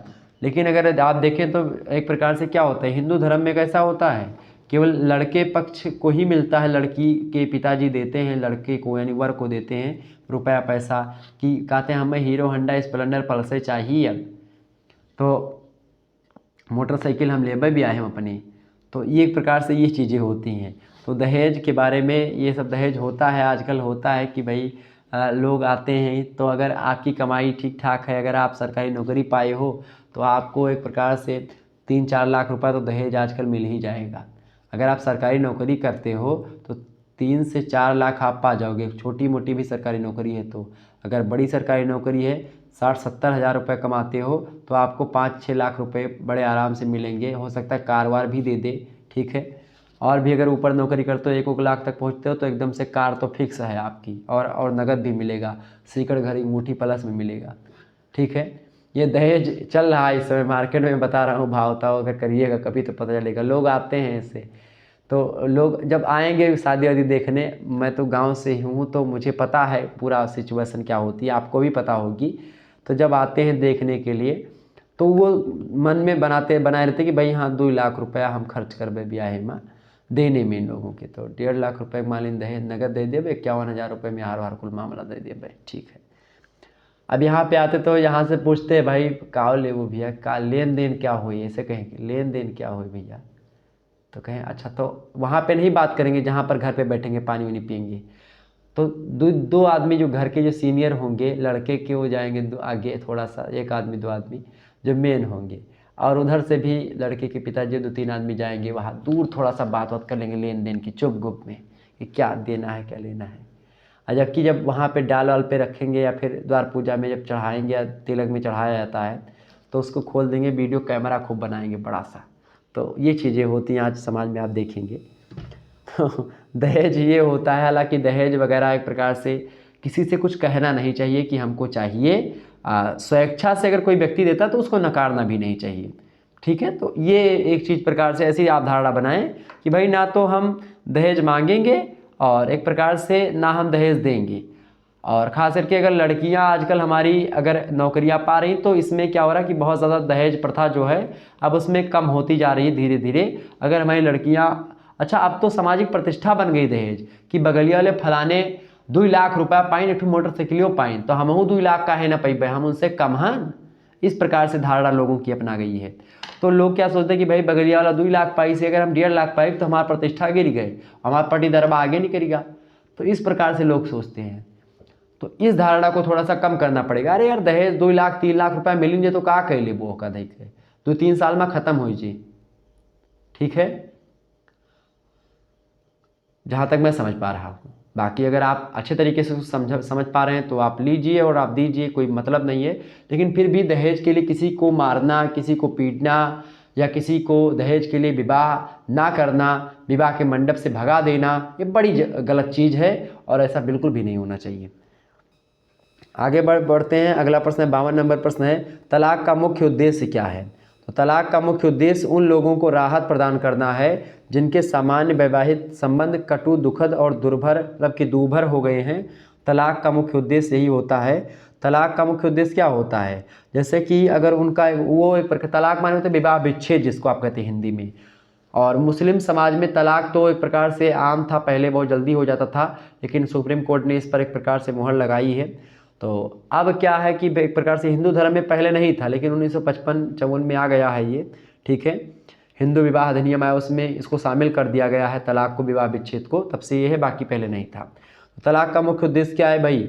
इसका मुख्य उद्देश्य है कि भाई अगर पति पत्नी का वैवाहिक संबंध अच्छा नहीं जा रहा है तो वो अलग हो सकते हैं, ठीक है। ये होता है विवाह विच्छेद। अगला क्वेश्चन आप देखिएगा, 53 नंबर प्रश्न है, तलाक के 2 परिणाम लिखिए।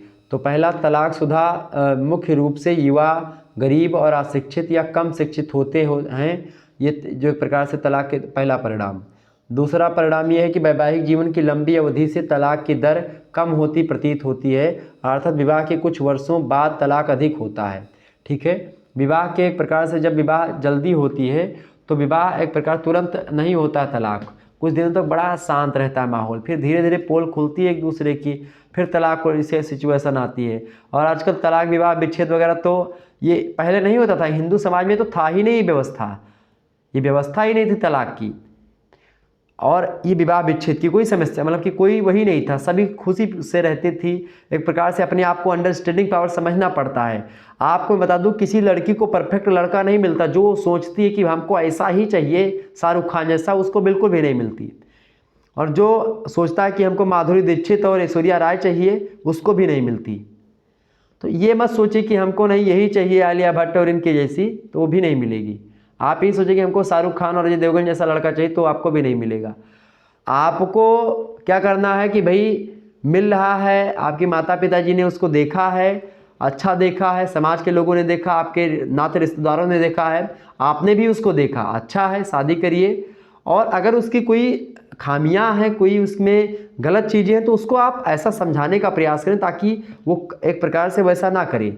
और अगर कोई लड़की है वो आपको उतना ज़्यादा पसंद नहीं आ रही है, तो जब देख रहे तभी मना कर दें। अगर शादी हो गई है तो उसके बाद में फिर आप लोग अंडरस्टैंडिंग पावर को थोड़ा डेवलप करें, एक दूसरे की फीलिंग को समझें। आप सोचें कि मैं स्त्री होता तो मैं इस सिचुएशन में क्या करता, और स्त्रियां यह सोचें कि मैं अगर पुरुष होती तो इस सिचुएशन में मैं क्या करती। जिस दिन आप लोगों ने ये एक प्रकार से तारतम्यता स्थापित करना एक प्रकार शुरू कर दिया, उसी दिन विवाह विच्छेद की समस्या इस समाज से खत्म हो जाएगी। और ये पहले नहीं था, ये आज लगभग 100 वर्षों से, पिछले 100 वर्षों से आपके समाज में आया हुआ है, ठीक है। ऐसी कोई व्यवस्था नहीं तलाक की। 7 जन्म का रिश्ता माना जाता है, संस्कार होता है हिंदुओं का विवाह। मुस्लिमों का विवाह जो होता है कॉन्ट्रैक्ट होता है, तो कॉन्ट्रैक्ट कभी भी भंग हो सकता है, लेकिन जो हिंदुओं का विवाह होता है वो एक प्रकार से संस्कार होता है, वो जीवन का एक भाग होता है और 7 जन्मों का रिश्ता माना जाता है। तो उसको भंग करना एक प्रकार से गलत चीज़ें हैं। और मैं तो कहता हूँ कि भाई अंडरस्टैंडिंग, चाहे मुस्लिम हो, चाहे हिंदू हैं, चाहे सिख है, चाहे ईसाई हैं, चाहे कोई कॉन्ट्रैक्ट है साइन करके 1 साल के लिए आए लेकिन ये गलत प्रभाव जाता है समाज पर कि 1 साल उनके साथ, 2 साल फिर उसके साथ। और आजकल इस आप देखते हैं सेलिब्रिटी जो बड़े बड़े हैं, हीरो हीरोइन, ये ऐसा करते हैं और इसी कारण से लोग उसको देखते हैं और उसी को फॉलो करते हैं। टीवी सीरियल में यही दिखते हैं, तलाक हो गया है, बच्चे उनके तलाक हो तो बच्चे अपराधी बनते हैं। तलाक हो गया, माता पिता अलग अलग रह रहे हैं और बच्चे से मिलने जा रहे हैं, तो बच्चा एक प्रकार से अपने आप को, माता ने अलग शादी कर ली, पिता ने अलग शादी कर लिया, बच्चा तो हेल का बेल हो गया, उसी में एकदम से बटैल हो गया। तो एक प्रकार से उसका कोई देख रेख करने वाला ही नहीं है, और अच्छा छोटा है तो और फांसी एकदम से बेचारे का।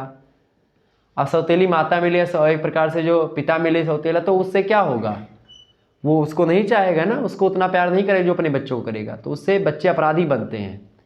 बाल अपराध के बढ़ाने का एक कारण यह भी है विवाह विच्छेद। आगे बढ़ते हैं।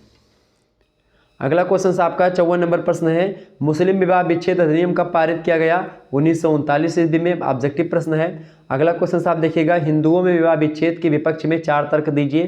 तो भारतीय संस्कृति और परंपरा के प्रतिकूल है विवाह विच्छेद, पारिवारिक विघटन में सहायक है ये, ठीक है, विवाह विच्छेद, इसका मतलब परिवार टूट ही जाता है विवाह विच्छेद के द्वारा। अगली बात है, आर्थिक दृष्टिकोण से अहितकारी होता है ये, एक बार शादी कर लिया आपने, बहुत ज़्यादा पैसा खर्च हुआ, फिर से शादी करना पड़ेगा आपको विवाह विच्छेद के बाद में आपको। और एक प्रकार से एक जो संगिनी होती है, अर्धांगिनी होती है, जो एक प्रकार से हिंदू धर्म में अर्धांगिनी बोला गया, अर्धांगिनी मतलब आधा अंग मानी जाती पत्नी को, और एक प्रकार से उस पत्नी को अगर आप छोड़ दें तो कैसा लगेगा, अगर वो तो दोनों को समझना पड़ेगा आपस में, तारतम्यता स्थापित करने में, तभी आगे बढ़ेगा। तो ऐसा बिल्कुल भी नहीं करना चाहिए, असुरक्षा का जन्म भी होता है इससे। अगला क्वेश्चन आप देखेंगे, हिंदू विवाह अधिनियम कब पारित किया गया? 1955 में, और इसी में विवाह विच्छेद की समस्या को एक प्रकार से, मतलब बहुत सारी ऐसी स्त्रियां थी जिनको बहुत ज़्यादा प्रताड़ना सहनी पड़ती थी, एक बार शादी हो गई तो एक प्रकार से बंधन में बन जाती थी, घुट घुट करके जीती थी, उनके लिए व्यवस्था की गई थी तलाक की। लेकिन उसका गलत प्रभाव पड़ रहा है आजकल समाज पर। जो लोग एक प्रकार से वास्तविक तरीके से तलाक लेना चाहती हैं, उनके चक्कर में बहुत सारे लोग और फर्जी ले रहे हैं उनको देख करके, कि भाई चलो अब 2 साल इनके साथ हमने रहा और अब दूसरे के साथ हम 2 साल 3 साल रहेंगे, तीसरे के साथ, ऐसे व्यवस्था लोग सोचते हैं। जो आजकल जो धनी लोग हैं ऐसा करते हैं। आगे बढ़ते हैं। अगला क्वेश्चन आप देखते हैं, गरीब लोग बेचारे एक ही शादी नहीं कर पाते हैं, दूसरी शादी के लिए काहे तलाक वलाक देंगे, वो झगड़ा करेंगे शाम को, बेचारे रात में झगड़ा करके सोते हैं, सुबह उठते हैं, फिर एक प्रकार से बोलते हैं, हंसते हैं और बातें करते हैं। ये होती है गरीबी में एक प्रकार से इतनी अच्छी, रोज़ झगड़ा होता है, गरीबी में बहुत झगड़ा होता है। दरिद्रता एक प्रकार से बहुत ज़्यादा दुख है। मैं आपको बता दूँ, दरिद्रता नहीं, दरिद्र सम दुख जग माही, दरिद्रता बहुत बड़ा दुख है जीवन का। तुलसीदास जी ने कहा कि भाई दरिद्र व्यक्ति बहुत दुखी होता है, और दुख जीवन का सबसे बड़ा दुख है कि आप दरिद्र हुए। लेकिन आप दरिद्र पैदा हुए हैं और दरिद्र मर जाएं, ये आपके एक प्रकार से आलसीपन का परिणाम है। आप दरिद्र पैदा हुए, लेकिन आपको दरिद्र मरना नहीं चाहिए। आप अपनी कर्मठी और जुझारू जीवन का प्रयोग करके अपने एक प्रकार से उसको आगे बढ़ाएं, अपने विचारधारा को आगे बढ़ाएं और आप अमीर बने। आपको मैं बता दूं कि गरीबी बहुत ज़्यादा, पहले मैं आपको एक प्रकार से क्या बताऊं, खुले मंच पर बोलना नहीं चाह रहा हूं, मेरी पर्सनल चीज़ें हैं, मतलब हालांकि किसी दिन चर्चा कर लूँगा, उचित नहीं है यहाँ पर बोलना उसको। आगे बढ़ते हैं। तो कहीं ना कहीं पे गरीबी बहुत दुख देती है भाई। मैं गरीबी को बहुत देखा हूँ, बहुत गरीबी मैंने जी है। और आजकल आप लोगों के सहयोग से, मैं आपको बता दूं कि आप लोगों के सहयोग से यूट्यूब चैनल जो है अपना, एक प्रकार से आप लोगों का अपना परिवार जो है आज 5 लाख से अधिक का परिवार हो गया है। इतनी खुशी, हमारे माता पिता बहुत खुशी है, हमारे भाई बड़े वाले, छोटे हमारे भाई हैं, बहन है, चाचा की हमारे 4 लड़कियां हैं, सब हैं, सब बहुत खुशी, हमारे दादा दादी बहुत खुशी हैं। मैंने जब एक प्रकार से कार आपकी हमारे यहाँ पे किया सल्टास की नई कार खरीदी गई है, तो यूट्यूब का भी बहुत पैसा उसमें लगा हुआ है, और घर से भी इधर उधर दुकान खुली, तो उससे तमाम पैसे इकट्ठे करके और किसी तरीके से व्यवस्था की गई है। तो अब कार आ गई तो बड़ा खुशी हुई। सब यूट्यूब पे मैंने डाला भी था, उसका फ़ोटो डाला था, बड़ा अच्छा एक प्रकार से आप लोगों ने जो है बधाई दी, बहुत अच्छा लगा हमको, और बहुत खुशी हैं घर वाले। घूमते हैं भैया उसमें तो मज़ा आता है कार में, और हमू तो घूमे, बड़ा बड़ा अच्छा लगता है। एसी चला लो तो हमसे लगता है कि राजा के जैसे बैठे हैं आगे। आगे बढ़ते हैं। तो अगला प्रश्न आप देखिए, 57 नंबर प्रश्न है आपका। प्रश्न आपका आ चुका है। आज मैं बहुत ज़्यादा चीज़ें बीच में बताया हूँ, लेकिन सामाजिक चीज़ें पढ़ा रहा हूँ, तो उसमें बीच बीच में चीज़ें सब चलती रहती हैं। अगला प्रश्न है, मुस्लिम विवाह एक समझौता है या धार्मिक संस्कार है? उत्तर दें। तो एक समझौता है, मुस्लिम मैरिज इज अ कॉन्ट्रैक्ट, और हिंदू जो वो है वो एक प्रकार से एक संस्कार होता है, हिंदू विवाह।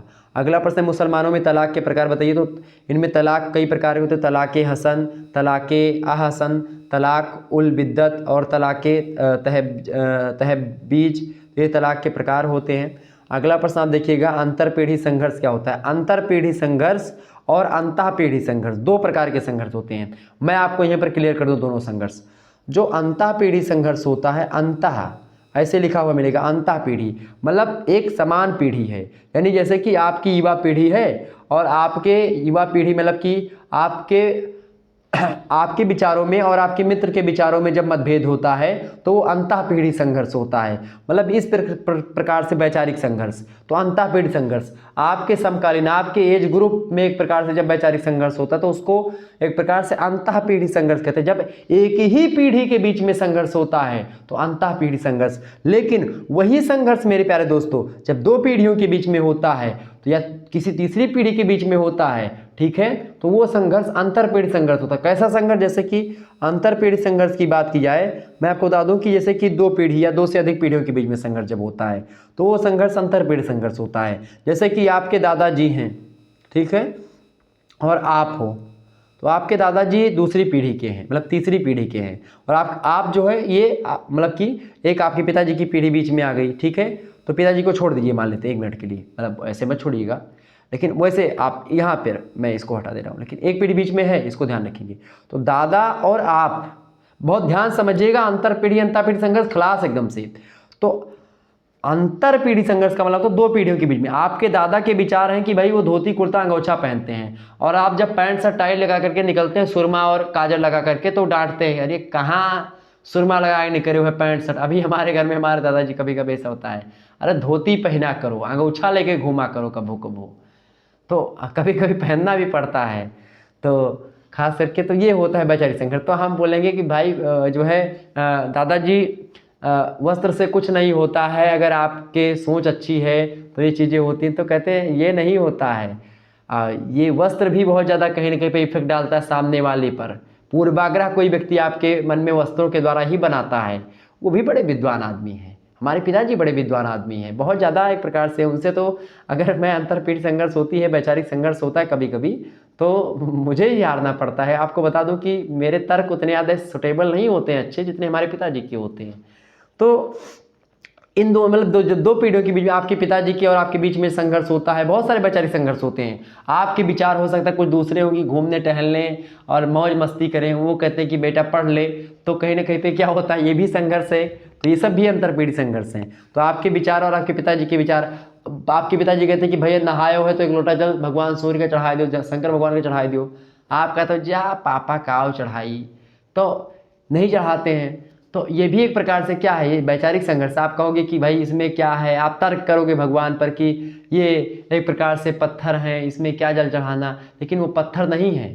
बहुत मैं अनुभव कर चुका हूँ, अपना मैं जीवन का बता रहा हूँ। मैं भी पहले ऐसे ही बातचीत किया करता, थोड़ा सा मैं पढ़ लिख लिया था। तो क्या होता है, जब आप पढ़ लिख लेते हो तो आपके मन में क्या होता है, भगवान के प्रति श्रद्धा का भाव थोड़ा थोड़ा खत्म होने लगता है। लोगों को लगता है कि भाई जो पढ़ा है हमने, जो किया है वो मैंने ही किया है, उसमें भगवान का कोई योगदान नहीं है। लेकिन ऐसा झटका भगवान देते हैं कि फिर उसी दिन आपको याद आता है कि भाई हाँ, जो करते हैं सब ऊपर वाले करते हैं, हम बस उसमें एक किरदार निभा रहे हैं और उसी किरदार के तहत आप भी पढ़ रहे हैं और मैं पढ़ा रहा हूँ। बाकी हमारी आपकी कुछ भूमिका नहीं है। तन मन धन सब कुछ है तेरा, तेरा तुझको अर्पण क्या लागे मेरा। आगे बढ़ते हैं। ज़्यादा ज्ञान और बातें अगर यहाँ पर मैं करूँगा तो बहुत सारे लोग कहेंगे ये पंडिताई करने लगे। अगला क्वेश्चन से आप देखिएगा, अगला प्रश्न तो ये अंतरपीढ़ी संघर्ष क्या हो गया आपका। तो अंतरपीढ़ी संघर्ष का तात्पर्य दो या दो से अधिक पीढ़ियों के मध्य संघर्ष होता है। समझ में आ गई बातें, मैंने उदाहरण आपको समझा दिया। अगला प्रश्न आपका 60 नंबर, अंतरपीढ़ी संघर्ष के 4 प्रकार मतलब 4 कारण बताइए। पहली बात, आधुनिक शिक्षा। लोग आधुनिक शिक्षा पढ़ करके क्या करते हैं, कटी फटी जीन्स पहन करके बाल एकदम से बगल से घुटवा करके कटवाते हैं, सिखा उखा एकदम से कटवा देते हैं। कई प्रकार की चीज़ें होती हैं जो उनके धर्म में बाध्य चीज़ें होती हैं कि भाई इसको नहीं करना बेटा, उसको ही करते हैं। तो ये सब एक प्रकार से आधुनिक शिक्षा का ही परिणाम है। और भी कई सारी चीज़। तीसरी बात है नगरीकरण की प्रक्रिया। नगरीकरण में आप देखते हैं लगातार नगरीकरण का प्रभाव गाँव में पड़ता है और वहाँ सब एक प्रकार से पूरा एक आल टोटल वैचारिक मतभेद होता है। इसके अलावा औद्योगिकरण की प्रक्रिया, इसके कारण से भी वैचारिक एक प्रकार से मतभेद उत्पन्न होता है। और युवाओं की बढ़ती हुई शक्ति प्रकार से लगातार युवा बढ़ रहे हैं, तो इसके कारण से भी लोग क्या हो रहे हैं, मतलब वैचारिक मतभेद उत्पन्न हो रहे हैं और लोग अपने पिताजी की ही बातों को नहीं मानते हैं, अपने पिताजी से ही लड़ जाते हैं वैचारिक मतभेद में, ठीक है, और उनको कुछ नहीं समझते हैं। आपको मैं यहाँ पर एक बात बता दे रहा हूँ कि जब आप मुश्किल से आप एक प्रकार से 2 से 3 साल या 4-5 साल के होते तो आपको लगता है शुरुआती 10 साल तक 15 साल तक आपको 10 साल तक शुरुआत के 10 साल तक आपको, जब तक आप 10 साल के होते तब तक आपको लगता है 10-12 साल तक कि भाई जो कुछ है मेरे पिताजी ही हैं, मतलब कि मेरे पिताजी सब जो बताते हैं वो सब सही है।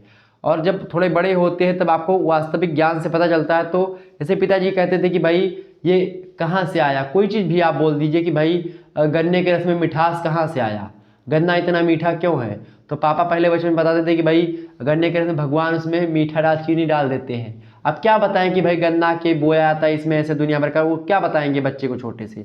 जब 3-4 साल के आप होते तो बहुत ज़्यादा प्रश्न बच्चे करते हैं, शिक्षा साथ में मैंने पढ़ाया था।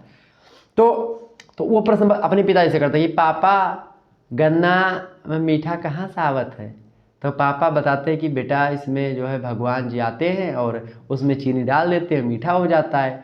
तो फिर वो उसको लगता है बच्चे को हमारे पापा जो है उनको सारे प्रश्न के उत्तर पता है, और पापा वो अपना पिंड छुड़ाते हैं बच्चे से कि किसी तरह से बता दो इसको और अपना पिंड छुड़ाओ, इससे भागो इधर से, नहीं परेशान कर देंगे एकदम से। तो कुछ जो भी आता है उनके मन में पिताजी के बता देते हैं, तो बच्चा उसी चीज़ को सही मान लेता है। और बाद में चल करके जब उसको वास्तविक ज्ञान होता है कि भाई ऐसी प्रक्रिया के द्वारा वो मीठा होता है, उसमें ग्लूकोज फ्रक्टोज होता है, नाना प्रकार की चीज़ें होती हैं, तो फिर उसके बाद में क्या होता है कि वो उसको लगता है कि हमारे पिताजी जो बातें बता रहे थे वो गलत है। तो उसी समय बच्चे और पिता के बीच में वैचारिक मतभेद उत्पन्न होता है, और वही वैचारिक मतभेद अंतर पीढ़ी संघर्ष का रूप धीरे धीरे धारण कर लेता है। और यही चीज़ मैं आपको बताना चाह रहा था। आगे बढ़ते हैं, बहुत गहरी बात है, ये बात ध्यान रखेंगे। अगला प्रश्न आप देखिएगा, अगला प्रश्न आपका है अंतर पीढ़ी संघर्ष के 2 रूप लिखिए। तो माता पिता और बच्चों के बीच में संघर्ष, और दूसरा सास ससुर और बहू के बीच में संघर्ष। तो एक प्रकार से ये होता रहता है, आपके घर में भी होता है, माता पिता के बच्चों के बीच में संघर्ष खूब होता है, और सास ससुर और बहू के बीच में जो पतोहू आती है उसके बीच में खूब संघर्ष होता है। आप लोग जानते होंगे कभी कभी लड़ाई भी होती खूब जम करके। अगला प्रश्न है आपका वृद्धावस्था की समस्या का मामला सर्वप्रथम कब उठाया गया।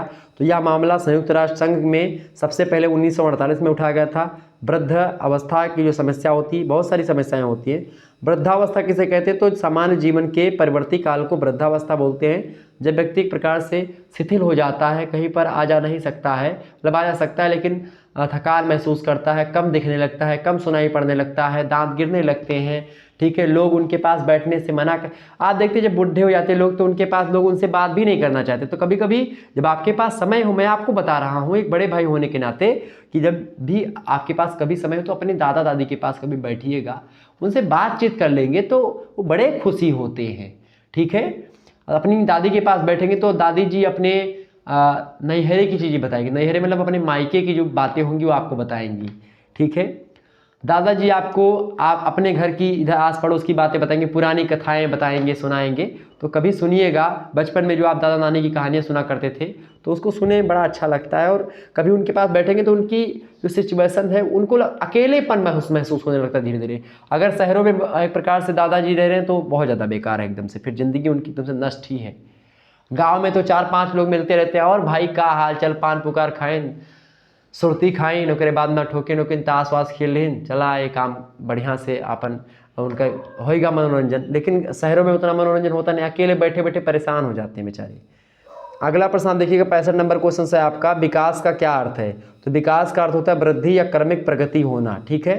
अगला क्वेश्चन आप देखिएगा, हाबहाउस जो कि समाजशास्त्री हैं उन्होंने विकास को किन प्रकार से, मतलब किस प्रकार से परिभाषित किया है। तो वो कहते हैं कि विकास किसी भी प्रकार की वृद्धि का नाम है, जबकि प्रगति उन गुणों की वृद्धि का नाम होता है जिनके साथ हम कुछ मूल्य जोड़ देते हैं। तो अगर मूल्यों में वृद्धि होती तो उसको बोलते हैं प्रगति होना समाज का। लेकिन अगर विकास की बात करते हैं तो विकास कैसे होता है, विकास किसी भी चीज़ में वृद्धि हो जाना, जैसे कि आपका शरीर बढ़ रहा है तो ये भी एक प्रकार का डेवलपमेंट है, विकास है। आपके विचार बढ़ रहे हैं, विचार अच्छे हो रहे हैं तो वो भी एक प्रकार से डेवलपमेंट है, वो भी एक विकास है। और जैसे कि पहले पंखा था आज एसी बन गई है तो वो भी एक प्रकार से विकास है। तो विकास जो होता है उसमें क्या होता है, उसमें वृद्धि होती है, बड़ा आकार हो जाता है उसका, बड़ी हो जाती चीज़ें, अच्छी हो जाती है। जबकि प्रगति में क्या होता है, गुणों में परिवर्तन होता है, गुणों में वृद्धि होती है। अगला क्वेश्चन आप देखेंगे 67 नंबर क्वेश्चन आपकी स्क्रीन पर आ चुका है, विकास की 2 विशेषताएं लिखिए। तो विकास जो है सामाजिक परिवर्तन की वह प्रक्रिया है जो किसी इच्छित या निश्चित दिशा में चलने वाले, मतलब चलने को प्रेरित करती है, पहली बात। दूसरी बात, विकास में परिवर्तन की प्रक्रिया क्या होती है, नियंत्रित होती है। तो ये 2 विकास की विशेषताएं हैं जो कि आपको ध्यान रखनी है। अगला क्वेश्चन आप देखेंगे 68 नंबर प्रश्न है, विकास के अवयव बताइए। तो विकास के अवयव निम्नलिखित हैं, पहला है लक्ष्य, दूसरा है माध्यम, तीसरा है संरचना। तो ये विकास के 3 अवयव होते हैं। पहला तो विकास का क्या लक्ष्य है, दूसरी बात किस माध्यम से विकास हो रहा है, तीसरी बात किस संरचना के द्वारा विकास संभव है, विकास का क्या स्ट्रक्चर है। नेक्स्ट क्वेश्चन आप देखेंगे, अगला प्रश्न, विकास और प्रगति में दो समानता बताइए। बहुत ही इंपॉर्टेंट प्रश्न आपकी परीक्षा में पूछा आता है। तो दोनों ही मूल्यों पर आधारित अवधारणाएं होती, विकास और प्रगति दोनों, और दोनों ही गुणात्मक परिवर्तन को प्रकट करती हैं। ठीक है, ये बात ध्यान रखिएगा। लेकिन विकास जो होता है वो गुणात्मक और मात्रात्मक दोनों प्रकार के परिवर्तन को इंडिकेट करता है, जबकि केवल जो प्रगति होती है वो मूल्यात्मक परिवर्तन को दिखाती है। अगला प्रश्न आप देखिएगा, 70 नंबर प्रश्न है, आर्थिक विकास को परिभाषित कीजिए। तो आर्थिक विकास एक ऐसी प्रक्रिया है जिसमें दीर्घकाल यानी बहुत ज़्यादा समय में अर्थव्यवस्था की वास्तविक राष्ट्रीय आय में वृद्धि होती, तो उसको आर्थिक विकास कहते हैं। मियर और वाल्डबिन महोदय ने ऐसी परिभाषा दी है। अगला क्वेश्चन आप देखिएगा, अगला प्रश्न आपकी स्क्रीन पर आ चुका, फटाफट से आप देखने का प्रयास करेंगे।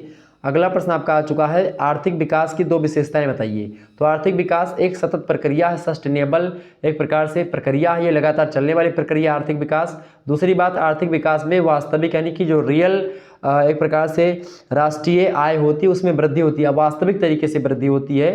ठीक है, आर्थिक विकास की ये दो विशेषताएं हैं। अगला प्रश्न देखिएगा, 72 नंबर प्रश्न है, मानवीय विकास से क्या अभिप्राय होता है। तो मानवीय विकास से अभिप्राय मनुष्य के व्यक्तिगत विकास से होता है। मानवीय विकास की अवधारणा एक ऐसी प्रक्रिया है जो कि समान और व्यक्ति को प्रगतिशीलता की ओर उन्मुख रखते हैं, ये मानवीय विकास होता है। अगला क्वेश्चन आप देखिएगा, अगला प्रश्न, सामाजिक विकास से क्या अभिप्राय है। सामाजिक विकास से अभिप्राय समाज के सर्वांगीण विकास से होता है, समाज का चौतरफा विकास होना, यही सामाजिक विकास कहलाता है। अगला प्रश्न आपका है, विश्व में आर्थिक दृष्टि से कितने प्रकार के देश हैं। तो विश्व में आर्थिक प्रकार से 3 दृष्टि के देश, मतलब कि 3 प्रकार के देश हैं। पहला है विकसित देश, दूसरे हैं अर्ध विकसित देश, और चौथे हैं मतलब कि तीसरे हैं अविकसित देश। तो पहला विकसित, दूसरा अर्ध विकसित यानी जो आधा विकसित है, तीसरा है जो अभी अविकसित है यानी विकासशील। ठीक है, अगला क्वेश्चन आप देखिएगा, अच्छा अर्ध विकसित में आता है विकासशील। ठीक है, अगला क्वेश्चन आपका है 75 नंबर क्वेश्चन देखेंगे, मानवीय साधन से क्या आशय है। तो मानवीय साधन से आशय किसी देश की जनसंख्या, उसकी शिक्षा, उसकी कुशलता यानी कि स्किल एंड दूरदर्शिता एवं उत्पादकता से होती है। मानवीय साधन का मतलब ये होता है कि मानवीय साधन का मतलब कोई देश की जो जनसंख्या है वो कितनी है, उसकी शिक्षा कितनी है जो उस जनसंख्या की, उस जनसंख्या की कुशलता यानी उसमें स्किल कितना है, उसकी उस जनता की दूरदर्शिता कितनी है, उत्पादकता कितनी है, वो कितना एक प्रकार से काम करने वाला है, तो ये मानवीय साधन है। अगला क्वेश्चन आप देखिए 76 नंबर प्रश्न है, मानवीय साधन के 4 महत्व लिखिए। अच्छा, मैं एक प्रकार से इस वीडियो के माध्यम से संपूर्ण सिलेबस के बारे में हमने चर्चा कर ली, तो एक प्रकार से महासंग्राम वीडियो के एक प्रकार से तरीके से भी आपका हो गया। ठीक है, और इसका मतलब ये था कि भाई ऑब्जेक्टिव परीक्षा के लिए आपका रिवीजन हो जाएगा पूरा, और लिखित वाले परीक्षाओं के लिए भी एक प्रकार से बहुत हेल्पफुल होगा ये वीडियो। अगला प्रश्न जो है, मानवीय साधन के 4 महत्व लिखिए। तो पहला महत्व है उद्योगों को लाभ मिलता है मानवीय साधनों से। दूसरी बात क्या है भाई, दूसरी बात है कि विभिन्न साधनों की क्षमता अनुसार कार्य होता है। तीसरी बात है समस्त साधनों का अध्ययन एक प्रकार से होता है। और चौथा महत्व ये है कि राष्ट्रीय धन के उत्पादन में सहायता मिलती है मानवीय साधन के द्वारा। तो एक प्रकार से 4 महत्व हैं इसके। अगला क्वेश्चन आप देखें 77 नंबर प्रश्न है, मानवीय विनियोग के क्षेत्र कौन कौन से लिखिए। तो मानवीय विनियोग के क्षेत्र निम्नलिखित हैं। पहला है स्वास्थ्य सुविधाएं और पोषण का विनियोग, ये है मानवीय विनियोग। दूसरा है कि मतलब मनुष्यों के लिए स्वास्थ्य की सुविधाएं उपलब्ध करवा देना। दूसरा है पोषण के लिए उनके प्रकार से उन पर निवेश करना। दूसरा है शिक्षा और प्रशिक्षण पर विनियोग करना। और तीसरा है मतलब जो मकानों की जो सुविधाएं हैं उनका विकास करना। तो ये सब एक प्रकार से मानवीय विनियोग के क्षेत्र हैं। अगला क्वेश्चन आप देखिएगा, अगला प्रश्न आपका आ चुका है, सभी लोग देखेंगे। 78 नंबर क्वेश्चन है, ग्रीन हाउस प्रभाव किसे कहते हैं। ग्रीन हाउस प्रभाव, तो पृथ्वी के वातावरण में उपस्थित कुछ गैसें हैं, पृथ्वी के चारों ओर एक आवरण तैयार करती हैं गैसें, जो कि सूर्य से आने वाली जो किरणें होती हैं उन्हीं किरणों की जो पारगम्य एक प्रकार से जो किरणें होती हैं उन किरणों को क्या करते हैं, पृथ्वी पर जो उनसे ताप उत्पन्न होता है उन किरणों से, उन्हीं ताप विकिरण के लिए अपारगम्य होती हैं। यानी क्या होता है कि जो पृथ्वी की किरणें सूर्य पर मतलब कि पृथ्वी पर आती हैं, लेकिन जो वायुमंडल में जो हवाओं का एक आवरण बना हुआ है, तो पृथ्वी पर वो किरणें आई, लेकिन वो किरणें क्या होती हैं, यहाँ से टकरा करके पृथ्वी से वो वापस लौट नहीं पाती हैं और जा करके वायुमंडल में जो आवरण फैला हुआ है, इस आवरण से वायु की इस हवाएं मतलब सूर्य का प्रकाश आया और ये हवाओं का आवरण है इधर वाला। ठीक है, ये प्रकाश आया सूर्य का, और इधर से क्या हुआ, रिफ्लेक्शन ऑफ लाइट हुआ, परावर्तन हुआ। अब जब परावर्तन हुआ इसका, तो ये किरणें जो होती कुछ मात्रा में, एक आध दो किरणें, मतलब कुछ किरणें ऊपर निकल जाती हैं, लौट जाती हैं, लेकिन बाकी अधिकतर सारी किरणें क्या होती हैं, बहुत सारी इन्हीं गैसों के माध्यम से क्या होती हैं, ये परावर्तित हो जाती हैं। तो एक प्रकार से क्या होती है, ये आसपास के एरिया में फैल जाती हैं। तो ये किरणें जो होती हैं यही एक प्रकार से ग्रीन हाउस गैसेस कहलाती हैं। तो इन गैसों का प्रभाव ग्रीन हाउस प्रभाव कहलाता है, और एक प्रकार से इसके कारण से आप देखते हैं बहुत सारी हानि भी होती है। ग्रीन हाउस गैसेस बहुत सारी गैसें हैं। अगला क्वेश्चन से विस्थापन से क्या तात्पर्य है। अच्छा, ग्रीन हाउस गैसें में कौन कौन सी गैसें, जैसे कि जो है मीथेन गैस आती है, और नाइट्रोजन गैस भी, सॉरी नाइट्रोजन गैस शायद आती है, नाइट्रस ऑक्साइड होगी, नाइट्रस ऑक्साइड है। इसके अलावा जो है जलवाष्प हो गई आपकी, तो और इसके अलावा कार्बन डाइऑक्साइड भी होती है। तो एक प्रकार से ये सब ग्रीन हाउस गैसेस हैं। अगला प्रश्न आपका, विस्थापन का अर्थ है अपना स्थान बदलना अथवा अपने स्थान से हटना, यह होता है विस्थापन।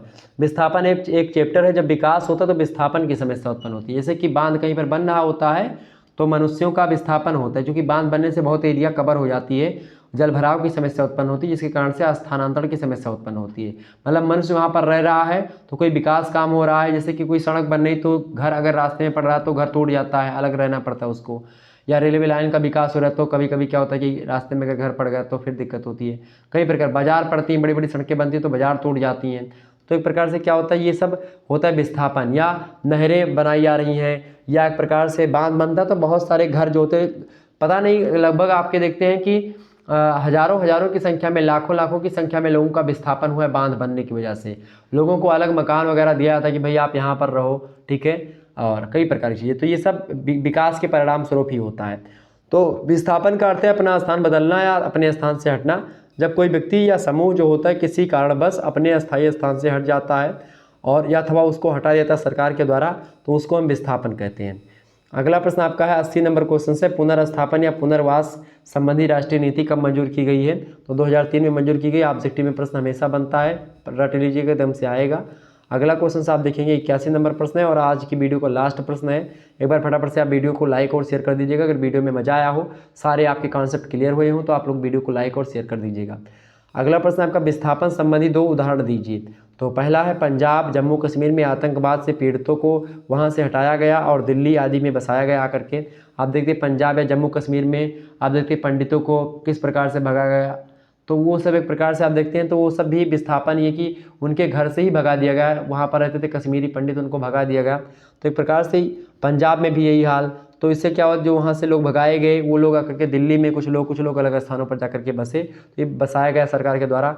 तो विस्थापन की समस्या, ये विस्थापन संबंधी 2 उदाहरण है। दूसरा, भाखड़ा, नागल या नर्मदा घाटी आदि स्थानों पर बड़े बड़े बांधों के निर्माण के कारण से वहाँ के डूबते क्षेत्रों की आबादी को अन्य स्थानों पर विस्थापित किया गया है। तो एक प्रकार से 2 विस्थापन के उदाहरण मैंने आपको बता दिए। तो इसी प्रकार से विस्थापन होता। तो आपके समझ में बहुत सारे प्रश्न आ गए होंगे। 81 क्वेश्चन के माध्यम से हमने लगभग पूरे के पूरे सिलेबस के बारे में समझ लिया, और जल्द ही इसका लिखित मॉडल पेपर आएगा। ऑब्जेक्टिव मॉडल पेपर मैंने दे दिया है। अगर आप लोगों की रिक्वायरमेंट है तो एक आध मॉडल पेपर मैं और आपको दे दूंगा, ठीक है। और अगर आप में से किसी का पेपर लगा हुआ तो भी आप लोग कमेंट करके बताइएगा कि सर जी हमारा पेपर इस डेट को लगा हुआ। अपना डेट और अपनी यूनिवर्सिटी का नाम आप लोग जरूर लिखें। आप किस विश्वविद्यालय से हैं या भी आप लिखें। अगर आपकी परीक्षा नहीं भी लगी हुई है तो आप सभी लोग अगर थोड़ा सा टाइम निकाल करके अपने विश्वविद्यालय का नाम लिखेंगे तो ज़्यादा बेटर होगा। हमको समझ में आएगा कि हमारे छात्र छात्राएं किस किस विश्वविद्यालय से जुड़े हुए हैं, और उसी हिसाब से मैं अपने कंटेंट को और बेहतर बनाने का प्रयास करूंगा। तो आप लोगों का रिक्वायरमेंट है कि भाई आप अपनी यूनिवर्सिटी का नाम लिखें, और जिनकी परीक्षाएं अगर हो रही हैं तो अपनी बताएं कि भाई हमारी परीक्षाएं हो रही हैं, हमारी परीक्षाएं इस डेट को है, तो उसी हिसाब से मैं और चीज़ें आपके लिए व्यवस्था करूंगा। धन्यवाद, मिलते हैं नेक्स्ट वीडियो में। तब तक के लिए जय हिंद जय भारत। आप सभी का बहुत बहुत धन्यवाद हमारे से जुड़ने के लिए। इसी प्रकार से अपना प्यार हमेशा बनाए रखिए। गुड नाइट, लव यू, बहुत बहुत धन्यवाद। और इसी प्रकार से अपना प्यार हमेशा बनाए रखिएगा, और मैं हमेशा आपके साथ इसी प्रकार से बना रहूँगा और आता रहूँगा, आपको पढ़ाता रहूँगा। बहुत बहुत धन्यवाद।